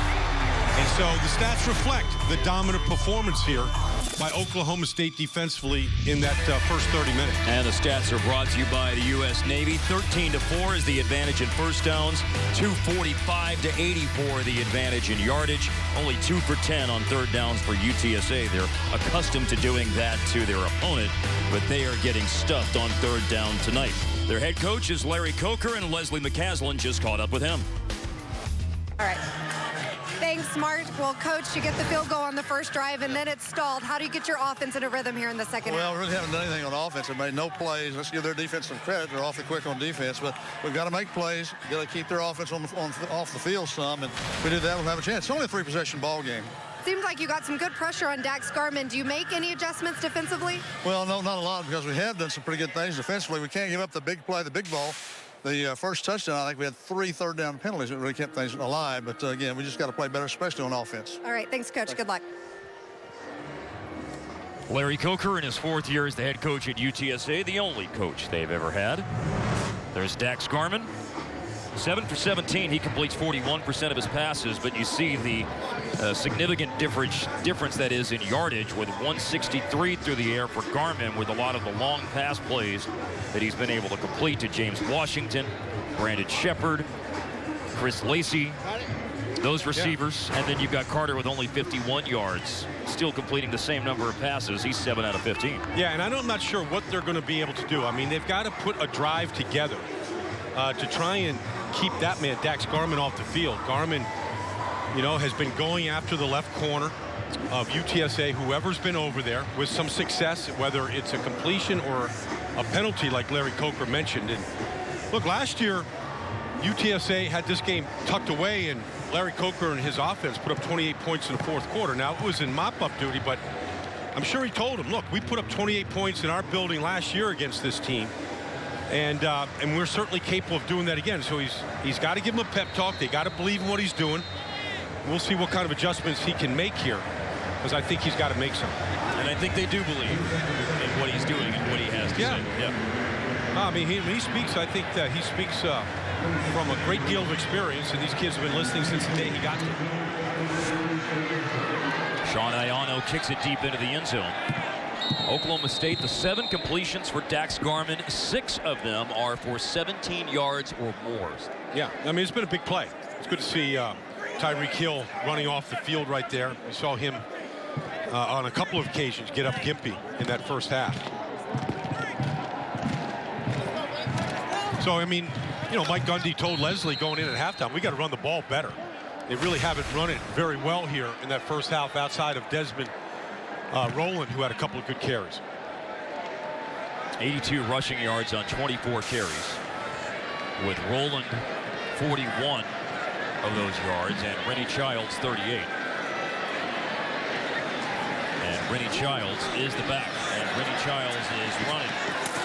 And he is hit. You can hear the pads pop as he collides with Drew Douglas, the middle linebacker at the 30. And this offense is going to change with Dax Garman at quarterback. I mean, J.W. Walsh was a real threat to run the football, and Dax Garman isn't. In fact, he's only scrambled today. They hasn't had one read option run for him today. It's a little more emphasis on the offensive line to open up holes. And also, you've got a fullback in the backfield, Jeremy Seaton, who is leading the way as Tyreek Hill runs the ball on 2nd down and 3. Jason Neal, who was shaken up on a play late in the first half, had a sack in the first half, and he's on that tackle. Well, Jason Neal's a good player, and the front has played well. The defensive front, the front 7 have stopped the run. They've gotten pressure on Garman, and it's really been a couple plays in the back end that they've given up. Is the difference in his game right now. Now a look with Desmond Rowland in the backfield. And you've got motion here for Oklahoma State. A pitch, Tyreek Hill running wide, and he has the first down. Able to step out of bounds just beyond the 35, forced out by Chase Dahlquist. Well, watch it. He's going to have like a little bit of a dip here, which is going to buy him a little bit of time. 2 guys take a wrong angle when he dips.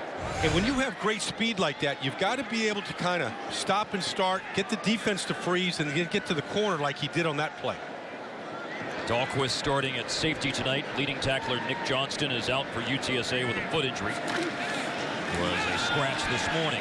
Pressure. Garman hit as he throws. There's the deep ball, and he puts it into the hands of Jawan Seals for the catch for Oklahoma State. Again, they strike with a big pass play. And it's the same area of the field against the same corner. That time Okacha again. Seals gets behind him. And you can see Garman has a good touch on the deep ball. And Jawan Seals becomes the first Oklahoma State receiver with 2 catches tonight. He spread his first 7 completions to 7 different receivers. Well, here it is. Okay, so now he's beat off the top. Again, all he's doing is playing man coverage, and he was just trying to make a play on the ball when Seals puts his arms out, and that particular technique has not worked for these corners tonight. No gain on the first down run.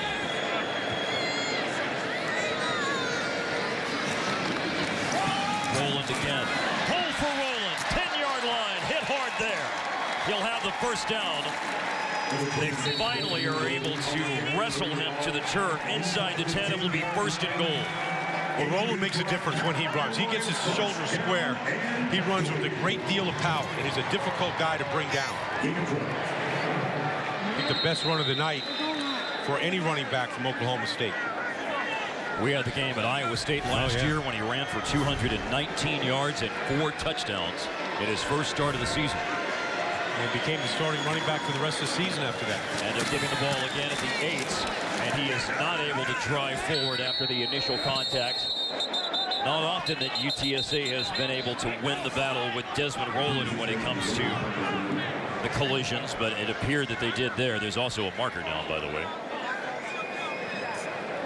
12-15. After the play was over, personal foul, offense number 60, 15-yard penalty, second down. You know, that's a player that you talked about that you like his potential. Redshirt freshman right tackle Zach Crabtree. Well, one of the things, you can't coach size, and Crabtree is 6'7". He's up to 290 pounds now. I mean, he's going to fill out. When he gets stronger, he has size. He moves pretty good. When he gets stronger, a little bit more size on him, I think he's going to be a good right tackle in this offense. The ball will go back to the 22 where it's second down and goal after the personal foul on Crabtree. Big hole now, Tyreek Hill bouncing it out, trying to use that sprinter speed, and then just runs out of real estate along the sideline. Pushed out at the 9 by Bennett Okacha. Well, he got a little bit of space, though, that time. And it is always a foot race, whether he has enough real estate to stay in bounds and turn the corner or not. But he didn't look gimpy at all on that run. It's like that, whatever was ailing him on a couple of carries, he's been able to kind of shake it off. Or could you imagine him on that wide field in the Canadian Football League with all that room? Yes, I could. I would want him on my team doing that. Third and goal at the 9. Hill again bouncing it out. He's at the 5, staying in bounds, but then they drive him out. Singletary there on the tackle, short of the goal line. I like the way he finishes his runs, though. He does square up his shoulders, put his head right into the belly of the defender right here. Doesn't just take it out of bounds. Now he squares up. Now, when we go find Singletary and we run over that defensive end. Really fighting for every blade of artificial grass down there. Ben Grogan comes out to attempt a field goal. A chance for a touchdown on that drive. Obviously short-circuited by the personal foul. But now Grogan has a chip shot. 19 yards. Kip Smith to hold it.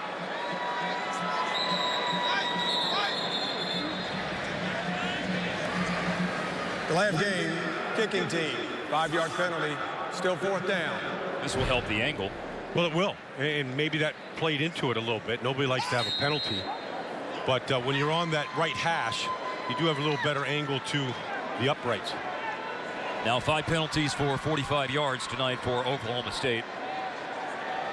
And Grogan's field goal attempt is extended to 24 yards. And he's 2 for 2 tonight. 27-3 is the lead for Oklahoma State after the short field goal by Ben Grogan. Catch every strikeout, every game ender, and every history-making moment on MLB Whip Around.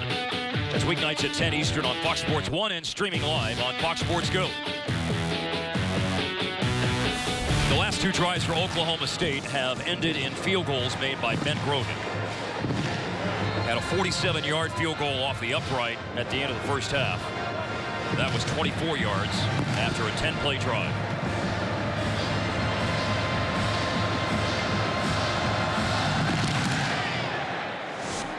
Kickoff for Kip Smith. Jarvion Williams at the 5. Bounces off the hit as the 25, just a little bit outside it. So this is a very important series offensively, obviously, for UTSA, which hasn't gotten anything going since that second drive of the first quarter. New quarterback in the game right here. Blake Bogenschultz, guy that they thought about maybe redshirting. True freshman in there. Saw him warming up, got a good arm, but they're looking for a spark, and that's why you change your quarterback. Blake Bogenschutz is from Carthage in East Texas. He is obviously a true freshman, as Baldy noted. There was some hope for redshirting. There's no hope on that running play. Otha Hautau ends the hope for David Glasgow with a big loss. Yeah, well, it's been a dominant defensive performance individually as a group. I mean, here's Hautau right here, just going to come right up, beats the down block by the tackle and gets the penetration. Another tackle for a loss by this group. They play, what I like about this defensive line, they play 8 different defensive linemen. They're not selfish at all. They play individually, they play as a group. They're not trying to pad their stats. Jardion Williams and another loss. Jordan Stearns at safety blasted to the backfield. And after they lost 6 on first down, they'll lose 2 here on second down. Well, if you're going to play a freshman quarterback, the ground game would be helpful. But 3rd and 18 is not a down a distance that you want your freshman quarterback to make his first collegiate throw.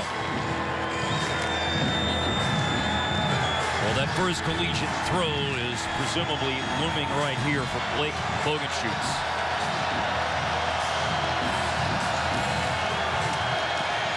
Stands in the pocket, and Ryan Simmons almost an interception.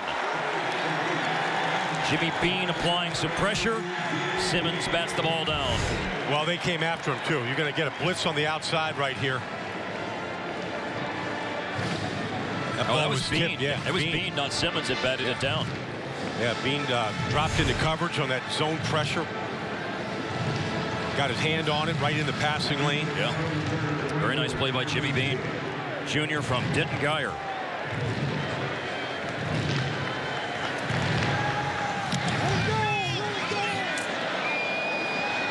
Short punt, it will roll, and it will roll favorably, and Tyreek Hill is creeping up on it, but backed off. And Christian Stern gets the beneficial roll all the way inside the 30 to the 29-yard line. Oklahoma State a 27-3 lead. Oklahoma State Cowboys over the UTSA Road Runners 27-3, 9:08 left third quarter. All right, Brian, we haven't had a chance to talk about your Heisman hopefuls yet this season. Well, I thought Marcus Mariota separated himself last week with that impressive performance against Michigan State. Outstanding second half. We'll see Winston here. Hasn't been great so far, but obviously he's trying to return and be the first person to win back-to-back Heisman since Archie Griffin at Ohio State in 74 and 75. And Kenny Hill, what a performance so far this year. And they're playing Rice tonight, a team that we'll see next week. They were looking for the tight end, Dax Garman, trying to go to Blake Jarwin, broken up by Duke Wheeler for the UTSA defense. That punt a moment ago, by the way, 53 yards for Christian Stern, the last 21 a roll, but his longest punt of the season. Yeah, and their special teams has played well. Tyreek Hill hasn't had a chance to do anything in the return game. Garman, another quick throw. Oh, and Washington, who caught a touchdown pass earlier, got belted by Brian King after the ball sailed past him for the incompletion. And Washington's slow to get up, right? He's slow to get up, and sometimes you got to be worried about that hit in college football, or any level of football, or what they call a defenseless receiver.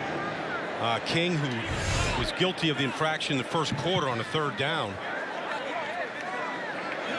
But he did hit him with the shoulder and hit him to the chest, so nothing illicit about that. I mean, King had one of the most pivotal plays of the game. No question. With a penalty that sustained a drive. And then again, here is Garman airing the ball out, looking to drop it in over the shoulder of Chris Lacey. Trevor Baker was back as the defender. Almost get the feeling that Garman just constantly wants to show off his strong arm. A lot of deep balls. Not, I mean, I think when we talked to UTSA, they really thought that they were going to see a lot of passes over the middle, really work the middle of the field. And really most of the throws here this afternoon have been on the edges, especially to their right side. The completion percentage is low. It's only 9 for 22 tonight for Dax Garman, but he has 210 yards through the air. They've hit on enough deep balls to help Oklahoma State build a big lead. Kenny Harrison retreating, and down he goes on the punt return. Seth Jacobs, sophomore from Arroyo Grande, California, back on special teams. UTSA trying to get themselves kick-started. They only have a field goal tonight. The Road Runners trail big in Stillwater here on Fox College Football. Third quarter in Stillwater, Fox College Football. Oklahoma State up 27-3 as we get a Fox College Football game break from Cole Wright. Thank you, guys. Notre Dame and Purdue at Lucas Oil Stadium. Late second quarter, Everett Golson, 15-yard rushing touchdowns. Good to be back. 17-14 Irish at the break. Mark and Brian, throw it back to you. And Cole, we see UTSA for the second straight series play Blake Bogenschutz, true freshman from Carthage, Texas, at quarterback. His first collegiate action. the ball off. Brandon Armstrong. The drive starts at the 27. And Armstrong gained 3 on first down. Well, you know, no team anymore in college football, really in the NFL. I mean, no team just goes with one quarterback. I mean, they're always trying to get another one ready to go. You know, Blake has taken snaps in practice. He knows the offense. He just has no game experience right now on the road in Stillwater against a very fast defense. Not a great way to kind of get started. Very fast and very good defense, but he finds a seam here for the tight end Morgan. David Morgan rumbling out to midfield. Jordan Stearns runs him down, but UTSA moves the ball out to the 50. Well, Morgan is just in the slot. He's really not covered on that play. The biggest pass play of the day for the Road Runners. It looked like Josh Furman, who was out there on him, kind of got fooled by that play action fake. He's like, they can't throw the football. He's a freshman. I'm going to go play the run. Got bit on the play action fake. And now Morgan, as Baldy said, has the biggest play of the day in the passing game. Now Bogenschutz will step up and run the ball into Cowboys territory. Just a couple on that first down run. Whatever looks like a hole to the quarterback, it closes quickly with Castleman and Kowtow up front. I mean, they get off blocks and disengage quickly. That's a good, strong defensive line and active. They were against Florida State. They were dominant last week in parts against Missouri State, and they've been suffocating this evening. Castleman and Kowtow both 6'2", Castleman 300, Kowtow 290. And now this bounces out. This is a run here for Brandon Armstrong, or Williams rather, and Williams is wrestled down, and the ball came out, but he's down. Yeah, Jarvion Williams, I think, is their best back. He's their most explosive player, and he gets a quick hitter just off of the left side right now. Just an inside handoff right here. He makes a good cut, follows the guard. Little power football. And obviously the ball came out after he was down. Yeah. Well, they have moved the ball here. Pass play to Morgan and a nice run of 13 there for Jarvion Williams. And Bogenschutz delivers a pass over the middle and another catch. And once again, they find the tight end David Morgan, a junior who played in high school for the Marble Falls Mustangs in Central Texas. Well, that time Bogenschutz, like, really good play action fake. Really saw a clean picture and then just made his best throw of the evening so far. Now Glasgow's in at running back, and Morgan has caught 3 balls for 41 yards.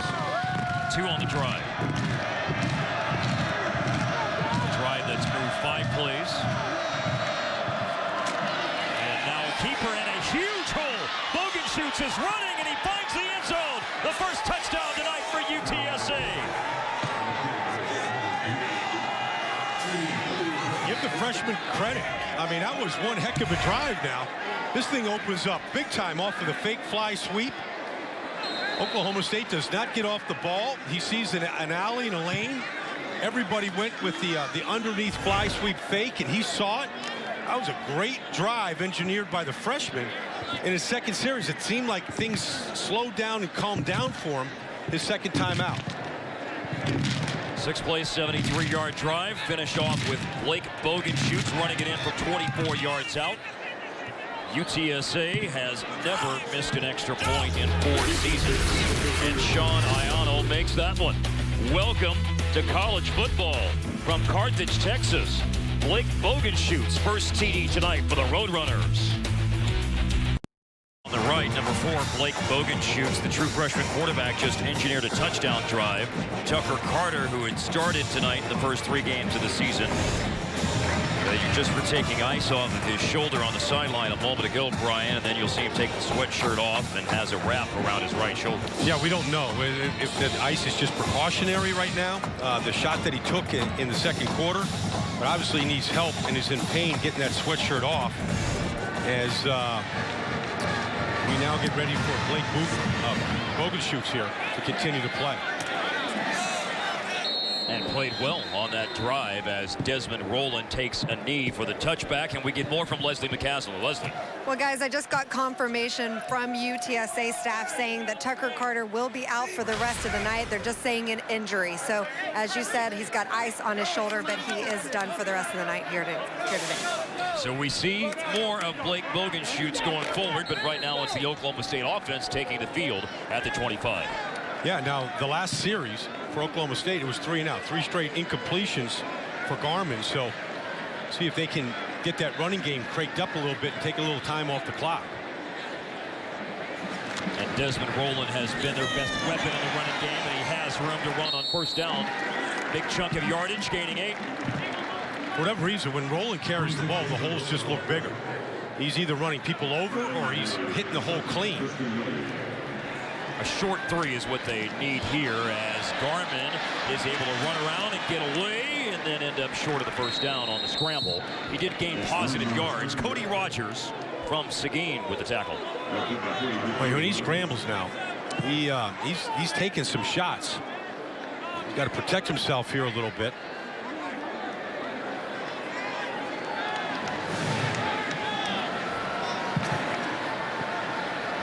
Third and short, they only need 1. And now here comes the run blitz, and they bounce off Rowland, but still swarm him down. Rowland delivered 1 big hit, but too many white jerseys. Cody Rogers was the first one who got hit, and then Ashad Mabry and the rest of the UTSA defense stopping. Well, they time it perfectly right here. I mean, here they all come right in the run, and the timing is the key. Both inside linebackers come, and so the first contact was by Drew Douglas. He turned him right into Cody Rogers there. Good run defense to trap Rowland behind the line of scrimmage. Excellent call by Neil Netherland. Punt by Kip Smith. Wow. Fair catch, Kenny Harrison. And we'll take it right on the 30-yard line with 4:32 remaining in the third quarter. Kip Smith with the punt, and Blake Bogenschutz with his 3rd series.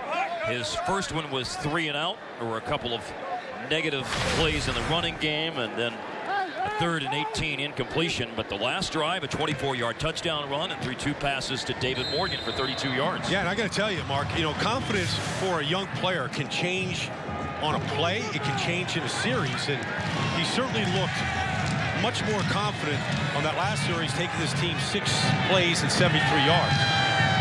Got some help in the running game from Jarvion Williams, who had a running play of 13 yards. Now this is Brandon Armstrong, went right, cut back left, and was able to make something decent out of that run. Well, the smallest guy on the field, you know, has great ability to stop and start and cut. So decent run for the Road Runners on first down. Now Armstrong will go out. Yeah, you can't go to sleep, though, on this passing offense. They struggled mightily in the first half, but they do a lot of delays, tight end delays, misdirection, where if you're not reading your keys perfectly, they can make some plays on them. Always showing different looks. Seems like they're never in the same formation. 2 plays in a row. This is a hope for a screen pass. Incomplete to Jarvion Williams, and not to mention a marker flying in as well. Personal foul, tripping, offense number 55. 15-yard penalty, replay 3rd down. The senior center, the man who started every game of UTSA football, Nate Leonard, a senior from McKinney, Texas. And maybe their most dependable player. So he's out on the screen right now, and here it is. Takes that left leg, and he trips Correction, Simmons. replay 2nd down. That's an excellent call by the umpire. A lot of calls like that get missed in the heat and all the bodies in the middle of the field. That's a good call. Leonard writes a blog for the UTSA football website, wrote for the Huffington Post in the past, and a guest entry recently for Sports Illustrated. Great young man. Now 2nd and long after the tripping penalty, and not much room off the outside for Jarvion Williams. Seth Jacobs was there. Linebackers have all been active for Oklahoma State tonight. Jacobs, Simmons, Furman, all of them. And sideline to sideline, shutting down this running game. 3rd and 18, we'll see what Glenn Spencer wants to do. If he thinks get after this freshman quarterback right here, bring in a little extra pressure. Certainly has the ability, but Emmanuel Ogba would like to pad his stats right now as well, playing the nose tackle position. Had 2 sacks. He was the Big 12 Defensive Player of the Week after his performance in the opener against Florida State. The 2nd time that Bogenschutz has had to face a 3rd and 18 and a very short completion Josh Furman on the tackle after only picking up a couple of yards. Well, they tried to set up just a little jet screen onto the outside. And so here it comes, and they're trying to get some blockers out front, but really Oklahoma State just ran right through all the interference. And Miles Lurch with a very short gain. As you see, Glenn Spencer, he's been at Oklahoma State for 7 years, but just his second year as the defensive coordinator. Coached linebackers and defensive line in the past. The 9th punt tonight for Christian Stern, and it's all the way to the pass. Tyreek Hill, he is running back, won't field it because he didn't touch it, and another long punt for Christian Stern will pin the Cowboys all the way back just outside their 5-yard line as we get another Fox College football game break from Cole Wright. And we're going to Jerry World, UCLA and Texas. Tyrone Swoops and MJ McFarland. Perfection. 2-yard strike. Horns, they're on top 10-3. Still plenty to play. Back to you in Stillwater, guys. After a 69-yard punt here. Yeah, and for Texas trying to rebound from that awful performance against BYU a week ago.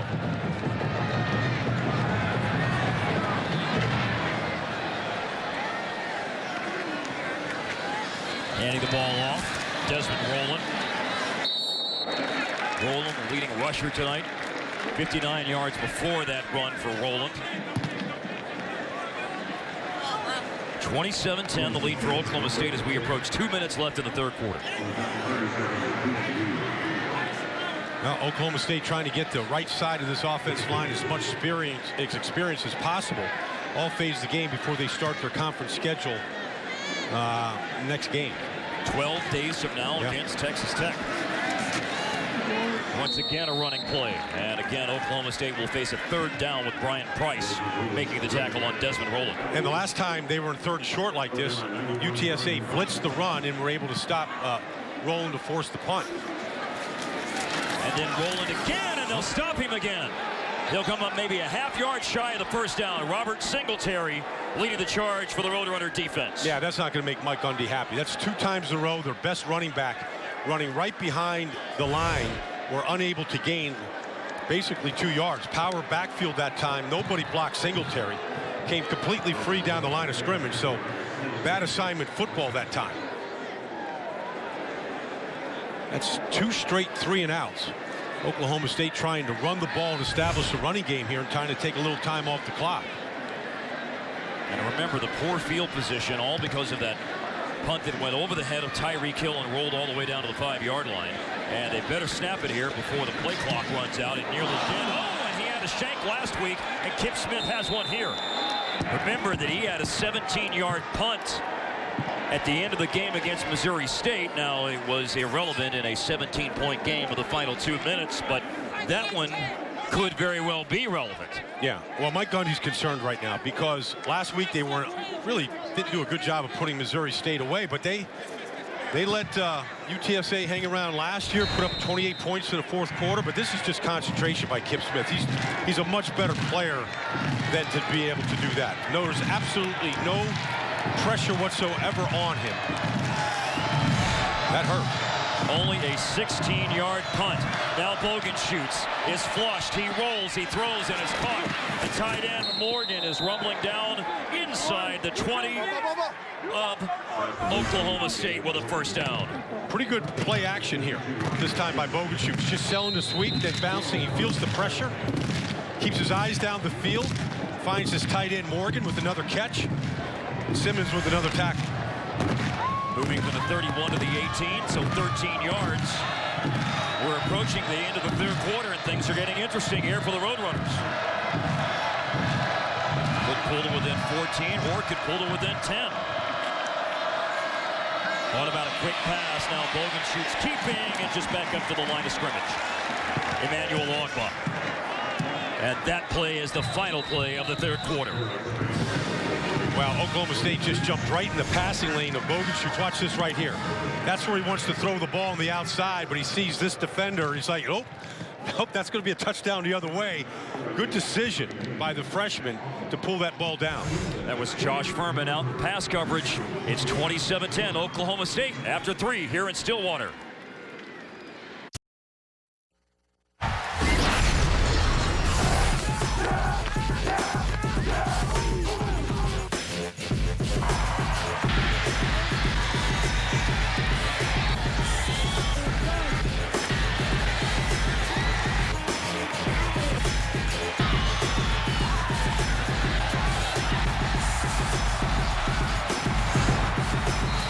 Tonight's game summary is Mark Hollowell, Brian Baldinger, and Leslie McCaslin are on hand here in Stillwater. 27-10, Oklahoma State leads through 3 quarters, 348 to 172. The advantage and yardage. Now on 2nd and 10, Bogan shoots the true freshman who just started playing in the 3rd quarter of the game tonight with Tucker Carter out with an injury. Down he goes. Billy Leveni from LD Bell High School in Hurst, Texas. Well, Billy, all he does is just chase the play. I mean, they're running a quarterback option sweep that time, trying to get Bogan shoots on the outside, but that play has not worked against the speed of this defensive line. A loss of 3. UTSA was down 27-3. They have not gotten the ball to Cam Jones once tonight. Where they look for him here, they're throwing it out on the left side, and it was Josiah Monroe who was the intended receiver. Chance for a field goal, and they can make it a 2-score game. Well, here it is. I mean, they actually get the corner route. It's a perfect throw. He's got it in that little hole there between the corner and the safety. Actually got to put a little air on that ball, let that receiver go get it at the back of the pylon. That's the throw that you need to make in that situation. Early in the 4th quarter against Arizona, Sean Ayano missed a critical field goal. That one was only 25 yards. It was a right-to-left angle, just like this one is, but this one is 38. But Sean Ayano calmly puts that one through, and it's just a 2-touchdown difference now, 27-13. Larry Coker encouraging, cajoling, keeping his team fired up and pumped up. They've scored the last 10 points of the game. Oklahoma State leads it 27-13. Fox College Football is brought to you by Academy Sports and Outdoors. Right stuff, low price every day. And by your local Ford dealer. Visit your local Ford dealer now for great deals during the Built Ford Tough sales event. Step inside Boone Pickens Stadium here in Stillwater, Oklahoma. The Paddle people making noise with Oklahoma State's lead being trimmed from 27-3 early in the 3rd to 27-13 now early in the 4th. Kickoff for UTSA for Sean Ayano. Good kick. And Brandon Shepard will have to take a knee for a touchback as we get a report from Leslie McCaslin. Leslie. Well, guys, Mike Gundy told us this week that he likes the demeanor of Dax Garman, that he never gets too high and he never gets too low. That is an understatement. I've been watching Dax over here on the sideline. His face never changes. He never smiles. He never frowns. Now, he's still being a leader, talking to his offensive line, congratulating his defense when they come off the field, but he is just extremely calm. That could be a major asset for him and this team, either in a pressure situation tonight or down the road. Well, the pressure you could argue, is building here, Leslie, as Garman takes the field. His team's still in front by 14, but they've had 3 straight 3-and-outs on offense. And Desmond Roland Childs has stood up at the line. Roland has been the inside runner recently, but they give the ball there to Rennie Childs, and he gets popped by Mauricio Sanchez. Sanchez plays like a linebacker sometimes. I mean, he's 200 pounds, but he hits like a linebacker. He likes to play at the line of scrimmage. And, you know, when you don't gain any yards on 1st down, it's hard sometimes to hand it off to your back on 2nd down. Sanchez was a starter in 2011 and 2012 and missed all of last year with a torn abdominal muscle. Childs carried it a moment ago. That time it was Roland, and nowhere to go for Roland, with Drew Douglas delivering the hits. Well, you can see that in this 3rd quarter and the 2nd half, actually, they've kind of taken the ball out of Dax Garman's hands. He hasn't thrown the ball a lot here in the 2nd half. Trying to run the ball and control the clock in the line of scrimmage, and they're struggling to do that. Only 5 passes in the 2nd half for Garman. And he's only completed 2. But he'll have a chance for a pass here unless the pressure gets to him. The pressure does get to him. Sacked at the 20-yard line. All kinds of white shirts there. Jason Neal, Brian Price, Robert Singletary. The pocket collapses and another 3-and-outs. Well, three straight 3-and-outs for Mike Gundy's offense right here. And you're going to see here Dax Garman now. Watch him. When he steps up in the pocket, watch his head drop. Now, once the head goes down, no longer can he see down the field and who might be coming back to the football. You got to keep your eyes up. It's not easy to do, to be able to see down the field when the pressure collapses. Smith, a little pressure on the punt. Now remember that a very poor punt by Smith put UTSA in great field position on that last drive. That's a better punt for Smith. UTSA has it after a timeout on the field. UTSA will have the ball down by 14 early in the fourth quarter. Fox Sports Supports is proud to team up with the Boys and Girls Clubs of America. Boys and Girls Clubs help young people to reach their full potential as productive, caring, and responsible citizens through programs that promote character and leadership, education, healthy lifestyles, and more. For more information, visit foxsportsupports.com. Quarterback Tucker Carter is out of the game with an injury, so Blake Bogenschutz is at quarterback for UTSA. He's engineered a touchdown drive and a short drive for a field goal and throws the ball to Cam Jones, who finally catches a pass tonight, and then he gets belted on the run by Vincent Taylor. Backup defensive tackle from San Antonio. Georgia Stearns there also. 4-yard gain on the pass. First touch for Cam Jones tonight. What did Larry Coker tell us? This week he said he thought that Oklahoma State and Arizona's defense is fast as any defense that he's seen in a couple of years. And that was an example how that defensive line just doubled back to make that tackle. The running back is David Glasgow. And he will run it. And Ryan Simmons stepped up to clog the hole, and only a short gain of a yard. You know, Ryan Simmons was the middle linebacker 2 years ago. And then Caleb Levy was the linebacker last year. They moved him to the weak side. Now with Levy leaving and moving on, Simmons is back in the middle, and he's a pure middle linebacker. He's calling the signals right now. He's getting them from the sideline. He's echoing them to everybody else on the field. He never comes off the field for this defense. He's piling up the tackles tonight. Big shoes to fill. Caleb Levy had 39 starts with Oklahoma State. Now third down. Bogenschutz has to step up, and they got him. It'll be a sack for the Oklahoma State defense at the 34, Josh Furman. Well, the front four has been relentless, so they forced Bogenschutz to step up, and then Furman was there to clean up. So Taylor comes in, he's splitting a double team. Here comes Bean on the outside, who looks like he keeps getting better and better every week. If you look for a strength on this Oklahoma State team as they get ready for conference play, it's got to be the play of the defensive line. School record 10th punt tonight for Christian Stern, with a little over 10 minutes remaining. Tyreek Hill, a fair catch. He's been a non-factor in the return game tonight. Dax Garman making his first collegiate start tonight will lead the OSU offense back out on the field when we return. The Cowboys up by 14.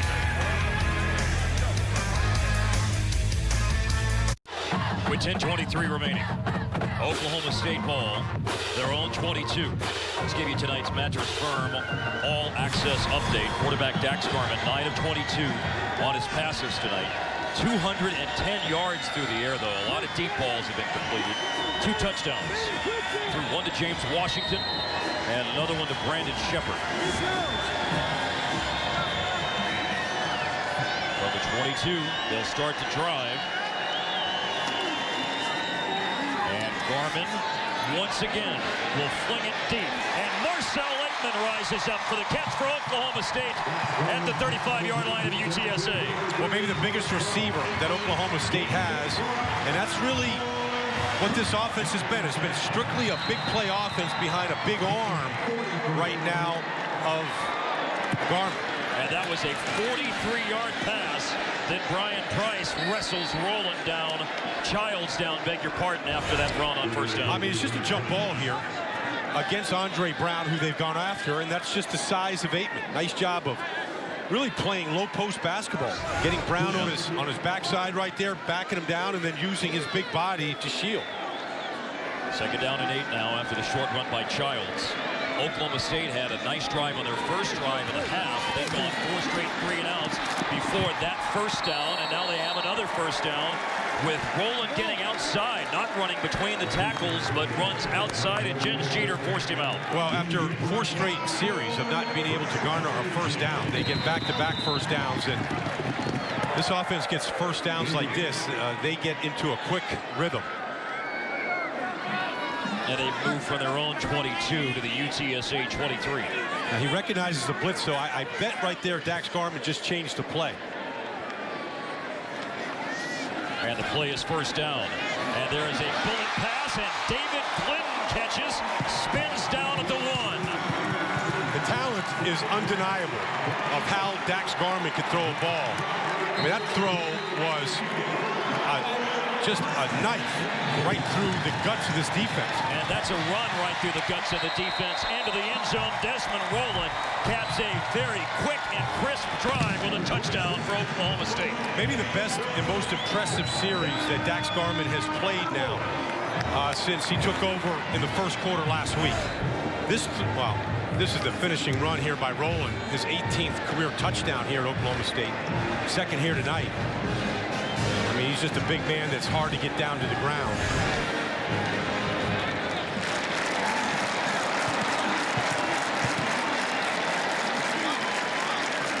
Ben Grogan makes it 34-13. They were set up on the doorstep whenever David Clinton caught that pass. As Baldy said, just knifes it right through the defense. And he finds Clinton. That put them all the way down at the 1-yard line as the junior from Mustang, Oklahoma makes the catch. And then Desmond Rowland finished off the drive. Dax Garman engineering a 5-play, 78-yard drive to make it 34-13. Oklahoma State over UTSA. Next Saturday on Fox Sports Networks, we offer a Conference USA and Big 12 doubleheader at 12 noon Eastern. Conference USA newcomer, the Old Dominion Monarchs, travel to Texas to take on the Owls of Rice. Then at 3:30 Eastern, the Chippewas of Central Michigan visit the Kansas Jayhawks. Stay tuned for more college football on Fox Sports Networks. Kansas Jayhawks took it on the chin in Durham, North Carolina against my Duke Blue Devils today. Duke ran the ball all over the Jayhawks. Rice is playing Texas A&M tonight and trailing. Old Dominion defeated Eastern Michigan in their transitional FBS year. Old Dominion now is 2-1, their first transitional FBS year. Tackle made on the return, and now we get a game break in Los Angeles from Cole Wright. Rice and Texas A&M in College Station. 7-zip Aggies, Kenny Hill and Ricky Seals-Jones. 13-yard touchdown connection, making it a 2-score game. The Heisman campaign continues for Kenny Thrill. Back to you guys. Kenny Thrill, I like it. Yes, sir. Got to have a nickname if you're a quarterback at Texas A&M. And Kenny Hill, of course, played his high school football at South Lake Carroll High School. Same school that Dax Garman had transferred to for his senior year, but was ineligible to play. Bogan shoots a quick pass. A catch. Marcellus Mack broke out of a tackle at the 30. Then roughed up short of the first down. Not short by much, though. Yeah, well, one of the few plays they've been able to complete on the outside against these corners. Ashton Lampkin playing a little bit off right now, just trying to prevent the big play over their head. So they're giving them a little bit of the underneath stuff. But both Lampkin and Peterson played some good football here today. Peterson from Wagner, Oklahoma, a junior. Lampkin, a junior from Fort Worth, Dunbar.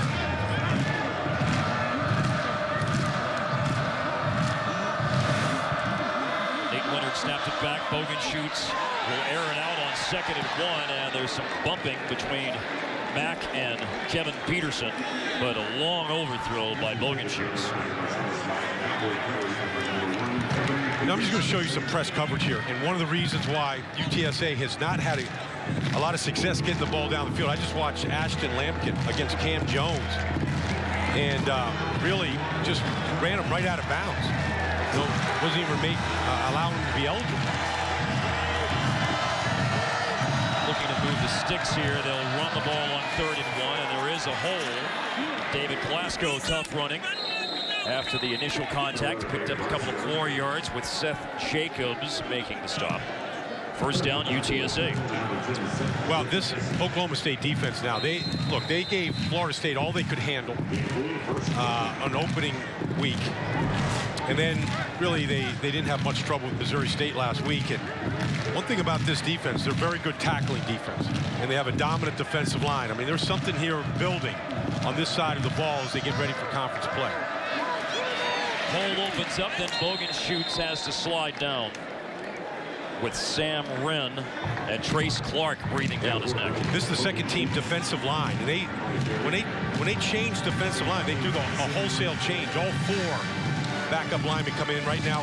Houghtow still staying in there as Glenn Spencer is signaling in his plays, defensive signals to Ryan Simmons, and then getting them to the rest of the players on the defensive side. 2nd and 9.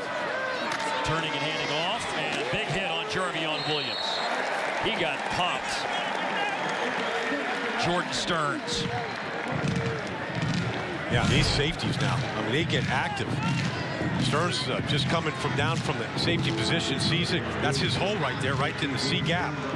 Got his eyes in the right place, and like I said, good tackling, just the way they're good paddlers here. Indeed. Yeah, those paddlers were in their tents yesterday, you know, sleeping out right outside the stadium. On a cold, blustery day here. Fall's coming early. Barreled right down out of Canada. 3rd and 8.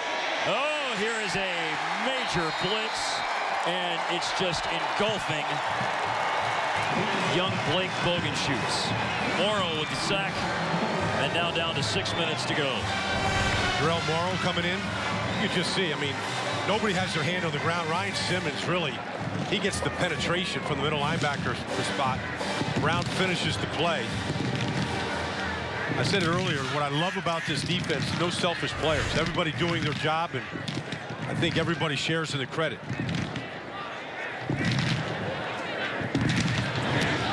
Busy night for Christian Stern. But it has not resulted in anything electrifying in the punt return game for Tyreek Hill. He tried to race up field, but Jesse Madrano, the deep snapper, makes that tackle with 5:35 left. Now this is the end of non-conference play for Oklahoma State. In 12 days, they will be at home again to play Texas Tech in their Big 12 opener. They will have a 4th straight home game after that against the Iowa State Cyclones, who won today in the Cy-Hawk rivalry, last-second field goal to beat Iowa. And then they don't go on the road again until October the 11th at Kansas. But I think they're going to be favored in those next 5 games. I mean, nobody wants to look ahead and say any of that. But they've got a strong finish the last 4 games of the season. Here's a handoff and a big run down the left side. Freight train coming at you, Desmond Rowland. You know, one of the encouraging things about Garman here in almost 7 quarters of play is he hasn't turned the ball over. Hasn't fumbled it, hasn't thrown an interception. From that standpoint, that's one of the things you can build on. And moved it out to the 39 on that run. Rowland's presence back in the offense tonight has been a real boost for Oklahoma State. And then a pass out on the right side in the flat, caught by Austin Hayes. And Austin Hayes inches forward over the 45 to the 47. That's kind of what the offense is. I'm used to seeing, going back to Brandon Whedon and Zach Robinson. A lot of those type of throws to the outside. He hasn't made many of those tonight. Yeah, everything had been downfield tonight. I believe there were 9 completions so far tonight of at least 17 yards for Oklahoma State for Dax Garman. You think about Garman, though. I mean, he's not like, this is his first start in 5 years. So in a lot of ways, he's even less experienced than a freshman would be. Right. He's just coming off a high school season, maybe playing 13, 14, 15 games. I mean, it's been 5 years since he lined up and started the game. This is what the offense is supposed to look like. That short pass again to Austin Hayes. You know, the thing that Mike Gundy told us yesterday was that what has helped Garman is that they do a lot of scrimmaging. You know, they do a lot of live action and a lot of reps, spring and practices, and so that gives him a chance to do the best you can to replicate game action. Yeah, but you know, he doesn't have a red shirt on where he can't get hit in practice here in these games. They've moved the ball here to the UTSA 45, and then Childs, and then there's a lot of contact out of bounds. They are not happy about it on that Oklahoma State bench as Drew Douglas wrestles him down and wrestles down Childs. And got his face mask too. Yeah, no question. Out of bounds, got the face mask. Wow. Fans see it right now. They're letting the referees know about it. Now a catch from Marcel Leighton, and it bumped up. And then there's Brian King, who's been in the middle of one play that was called a penalty, another one that was somewhat close to a penalty, and you see the referee stepping in here, the umpire. These are the kind of throws that can get quarterbacks a rhythm and some confidence and some easy completions. And I mean, he's been good so far in these short little bubble screens. 2 to Austin Hayes and 1 to Marcel Laitman.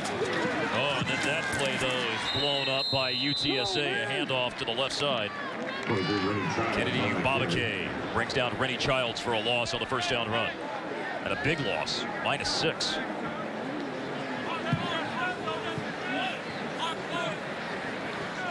Babake wearing number 78 because he lost his number 90 jersey. I guess I should say misplaced. Maybe we'll turn up at some point. Yeah. I don't know how many people could fit into that 90 jersey. Second down at 16. And there is Garman uncorking a great pass, a frozen rope over the middle to Aikman. Yeah, and that was just about an 18-yard deep dig route. One of the throws that, you know, this offense is sort of noted for. Cut that ball loose perfectly. Even though it's 34-13 late, they're getting some action here in this drive for Dax Garman in the offense. They're moving quickly. Aikman just caught another pass. Well, I would say for all Oklahoma State fans, this is encouraging. Watching Garman run this offense like this here, the last 2 drives. They had 4 straight 3-and-outs. And then Oklahoma State sprang to life with a 5-play, 78-yard drive and did it in a minute and a half just a moment ago to make it 34-13. Now they're looking to cap the drive with a throw to Aikman in the end zone, and there's going to be pass interference in the end zone on Darian Starling, which will put the ball down to the 2. Maybe the biggest mismatch tonight in this game has been the corners of UTSA against these wide receivers, Oklahoma State. Pass interference. Defense number 24. 15-yard penalty. Automatic first down. They play a lot of man coverage because they commit a lot of players to stopping the run, but we have seen this all night. The technique here of the Road Runners against these receivers just is not up to par. They don't turn to look for the ball. They don't find the ball. That's a tough way to play defense if you never see it. The 10th play of the drive coming up here. And they put the ball at the 5, and then Garman hit as he throws. Now, of course, remember, you've got J.W. Walsh out, and then you've got Garman here at the end of the game, but he's getting a chance for reps, but still takes a pretty big hit here from Jens Jeter. Yeah, he does. Backside right here, but he seems pretty sturdy. I mean, he's taken a couple of these hits here tonight and bounced right back up.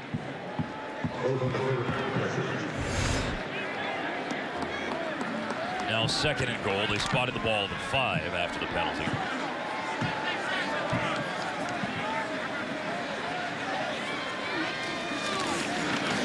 Raymond Taylor, the transfer from Kansas State, with a handoff on 2nd down.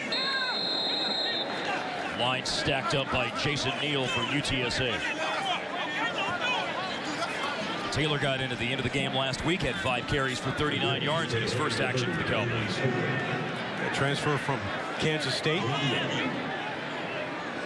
Got about 5 or 6 backs that can run at anybody right now.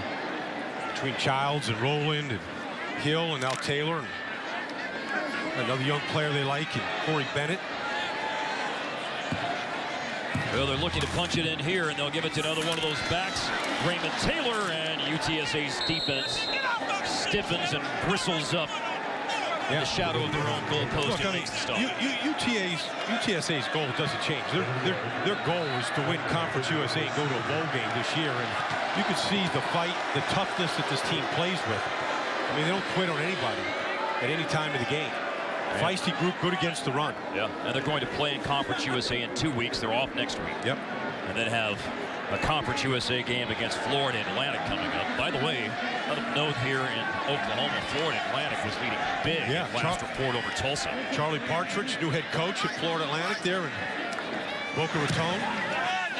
Well, last week, Ben Brogan made 4 field goals, and he's put 3 through tonight, including a 47-yard field goal at the end of the first half that doinked in off the upright. That's just a short 20-yard field goal that extends the lead to 37-13 for Oklahoma State.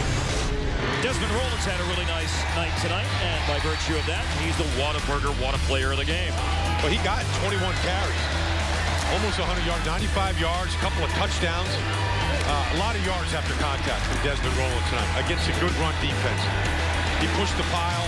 He found the goal line. I think a pretty good night of work for Desmond Rowland coming back from that rib injury that he had. He'll be ready for conference play. Texas Tech not good against the run. We've seen that already this year. You can bet that he'll be a big part of that game plan in 10 nights. Arkansas plunged into Texas Tech in the running game today. And a contest that the Razorbacks won 49-28 over the Red Raiders. Well, it was a problem they had last year for Cliff Kingsbury, that defense, and it looks like it's going to be an issue this season as well. With 41 seconds remaining, Oklahoma State extending the lead at 37-13 on the short field goal by Ben Grogan. Kim Smith will kick off for the last time tonight. Tough non-conference run so far for UTSA. They still have one more non-conference game to play early next month against New Mexico, which will be a bit of a breather compared to what they have played against Houston, Arizona, and Oklahoma State, winning one of those games against Houston 27-7 in their opener. Teddy Johnson, a big hit there on special teams as we approach the end of the game. There's that schedule.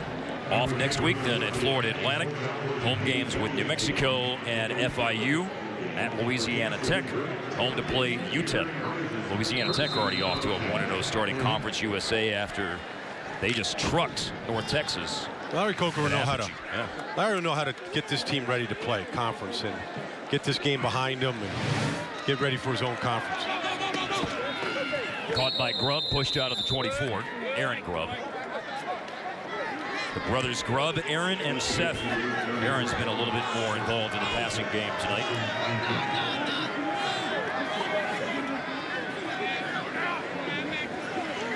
It'll be interesting to see what the quarterback situation will be going forward for UTSA.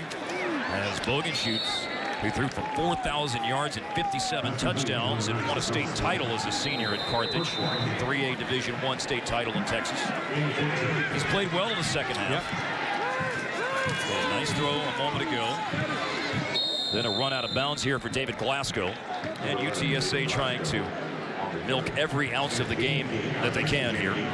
Well, I'm sure for a freshman like Bogenschutz, every single rep he gets right now, no question, gets that backup quarterback position in a little better. We don't know what the injury is to Tucker Carter and how much time he may or may not miss. So you got to get your next guy up and ready.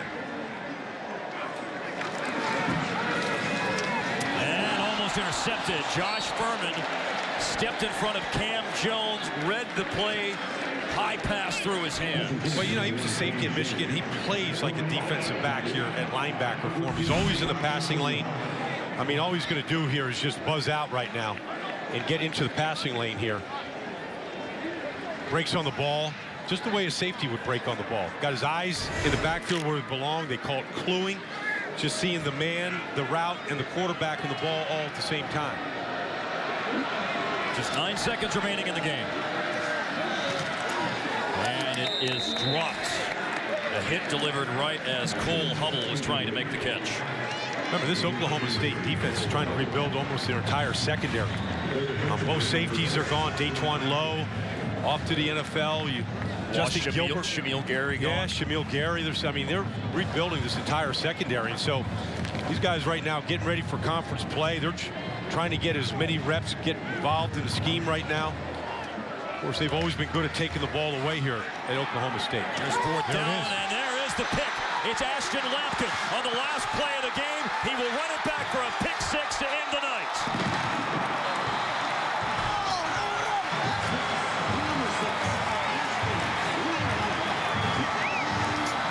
Touchdown and game over.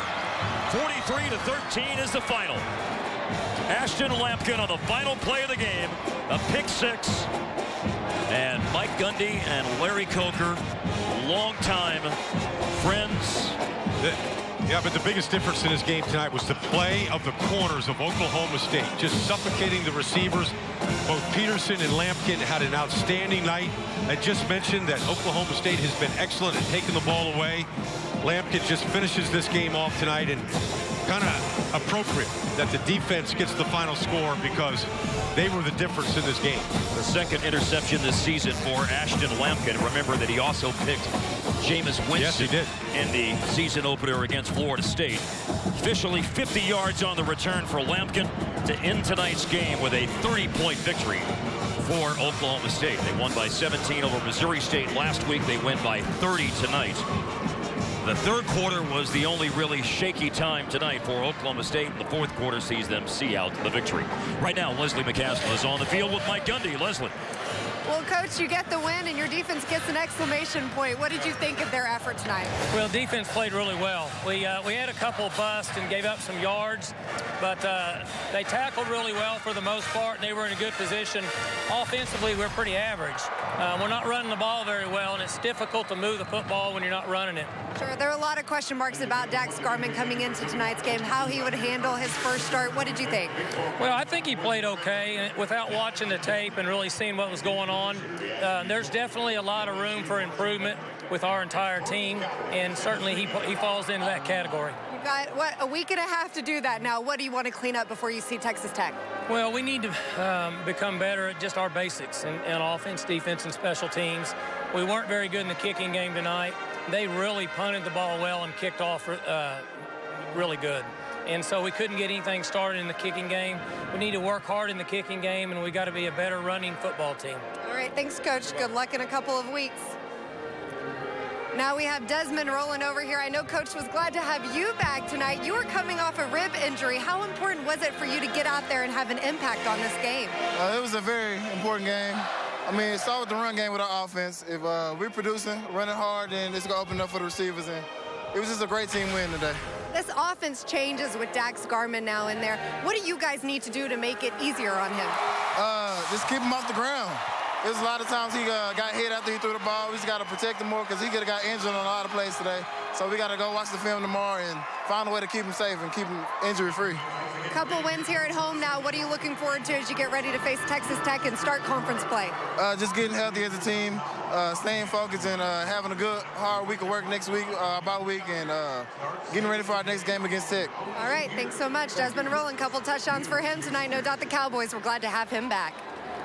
Indeed they were, Leslie. He ran the ball 21 of the 49 times for Oklahoma State. 5 rushing yards as the Cowboys win it 43-13. Stay with us.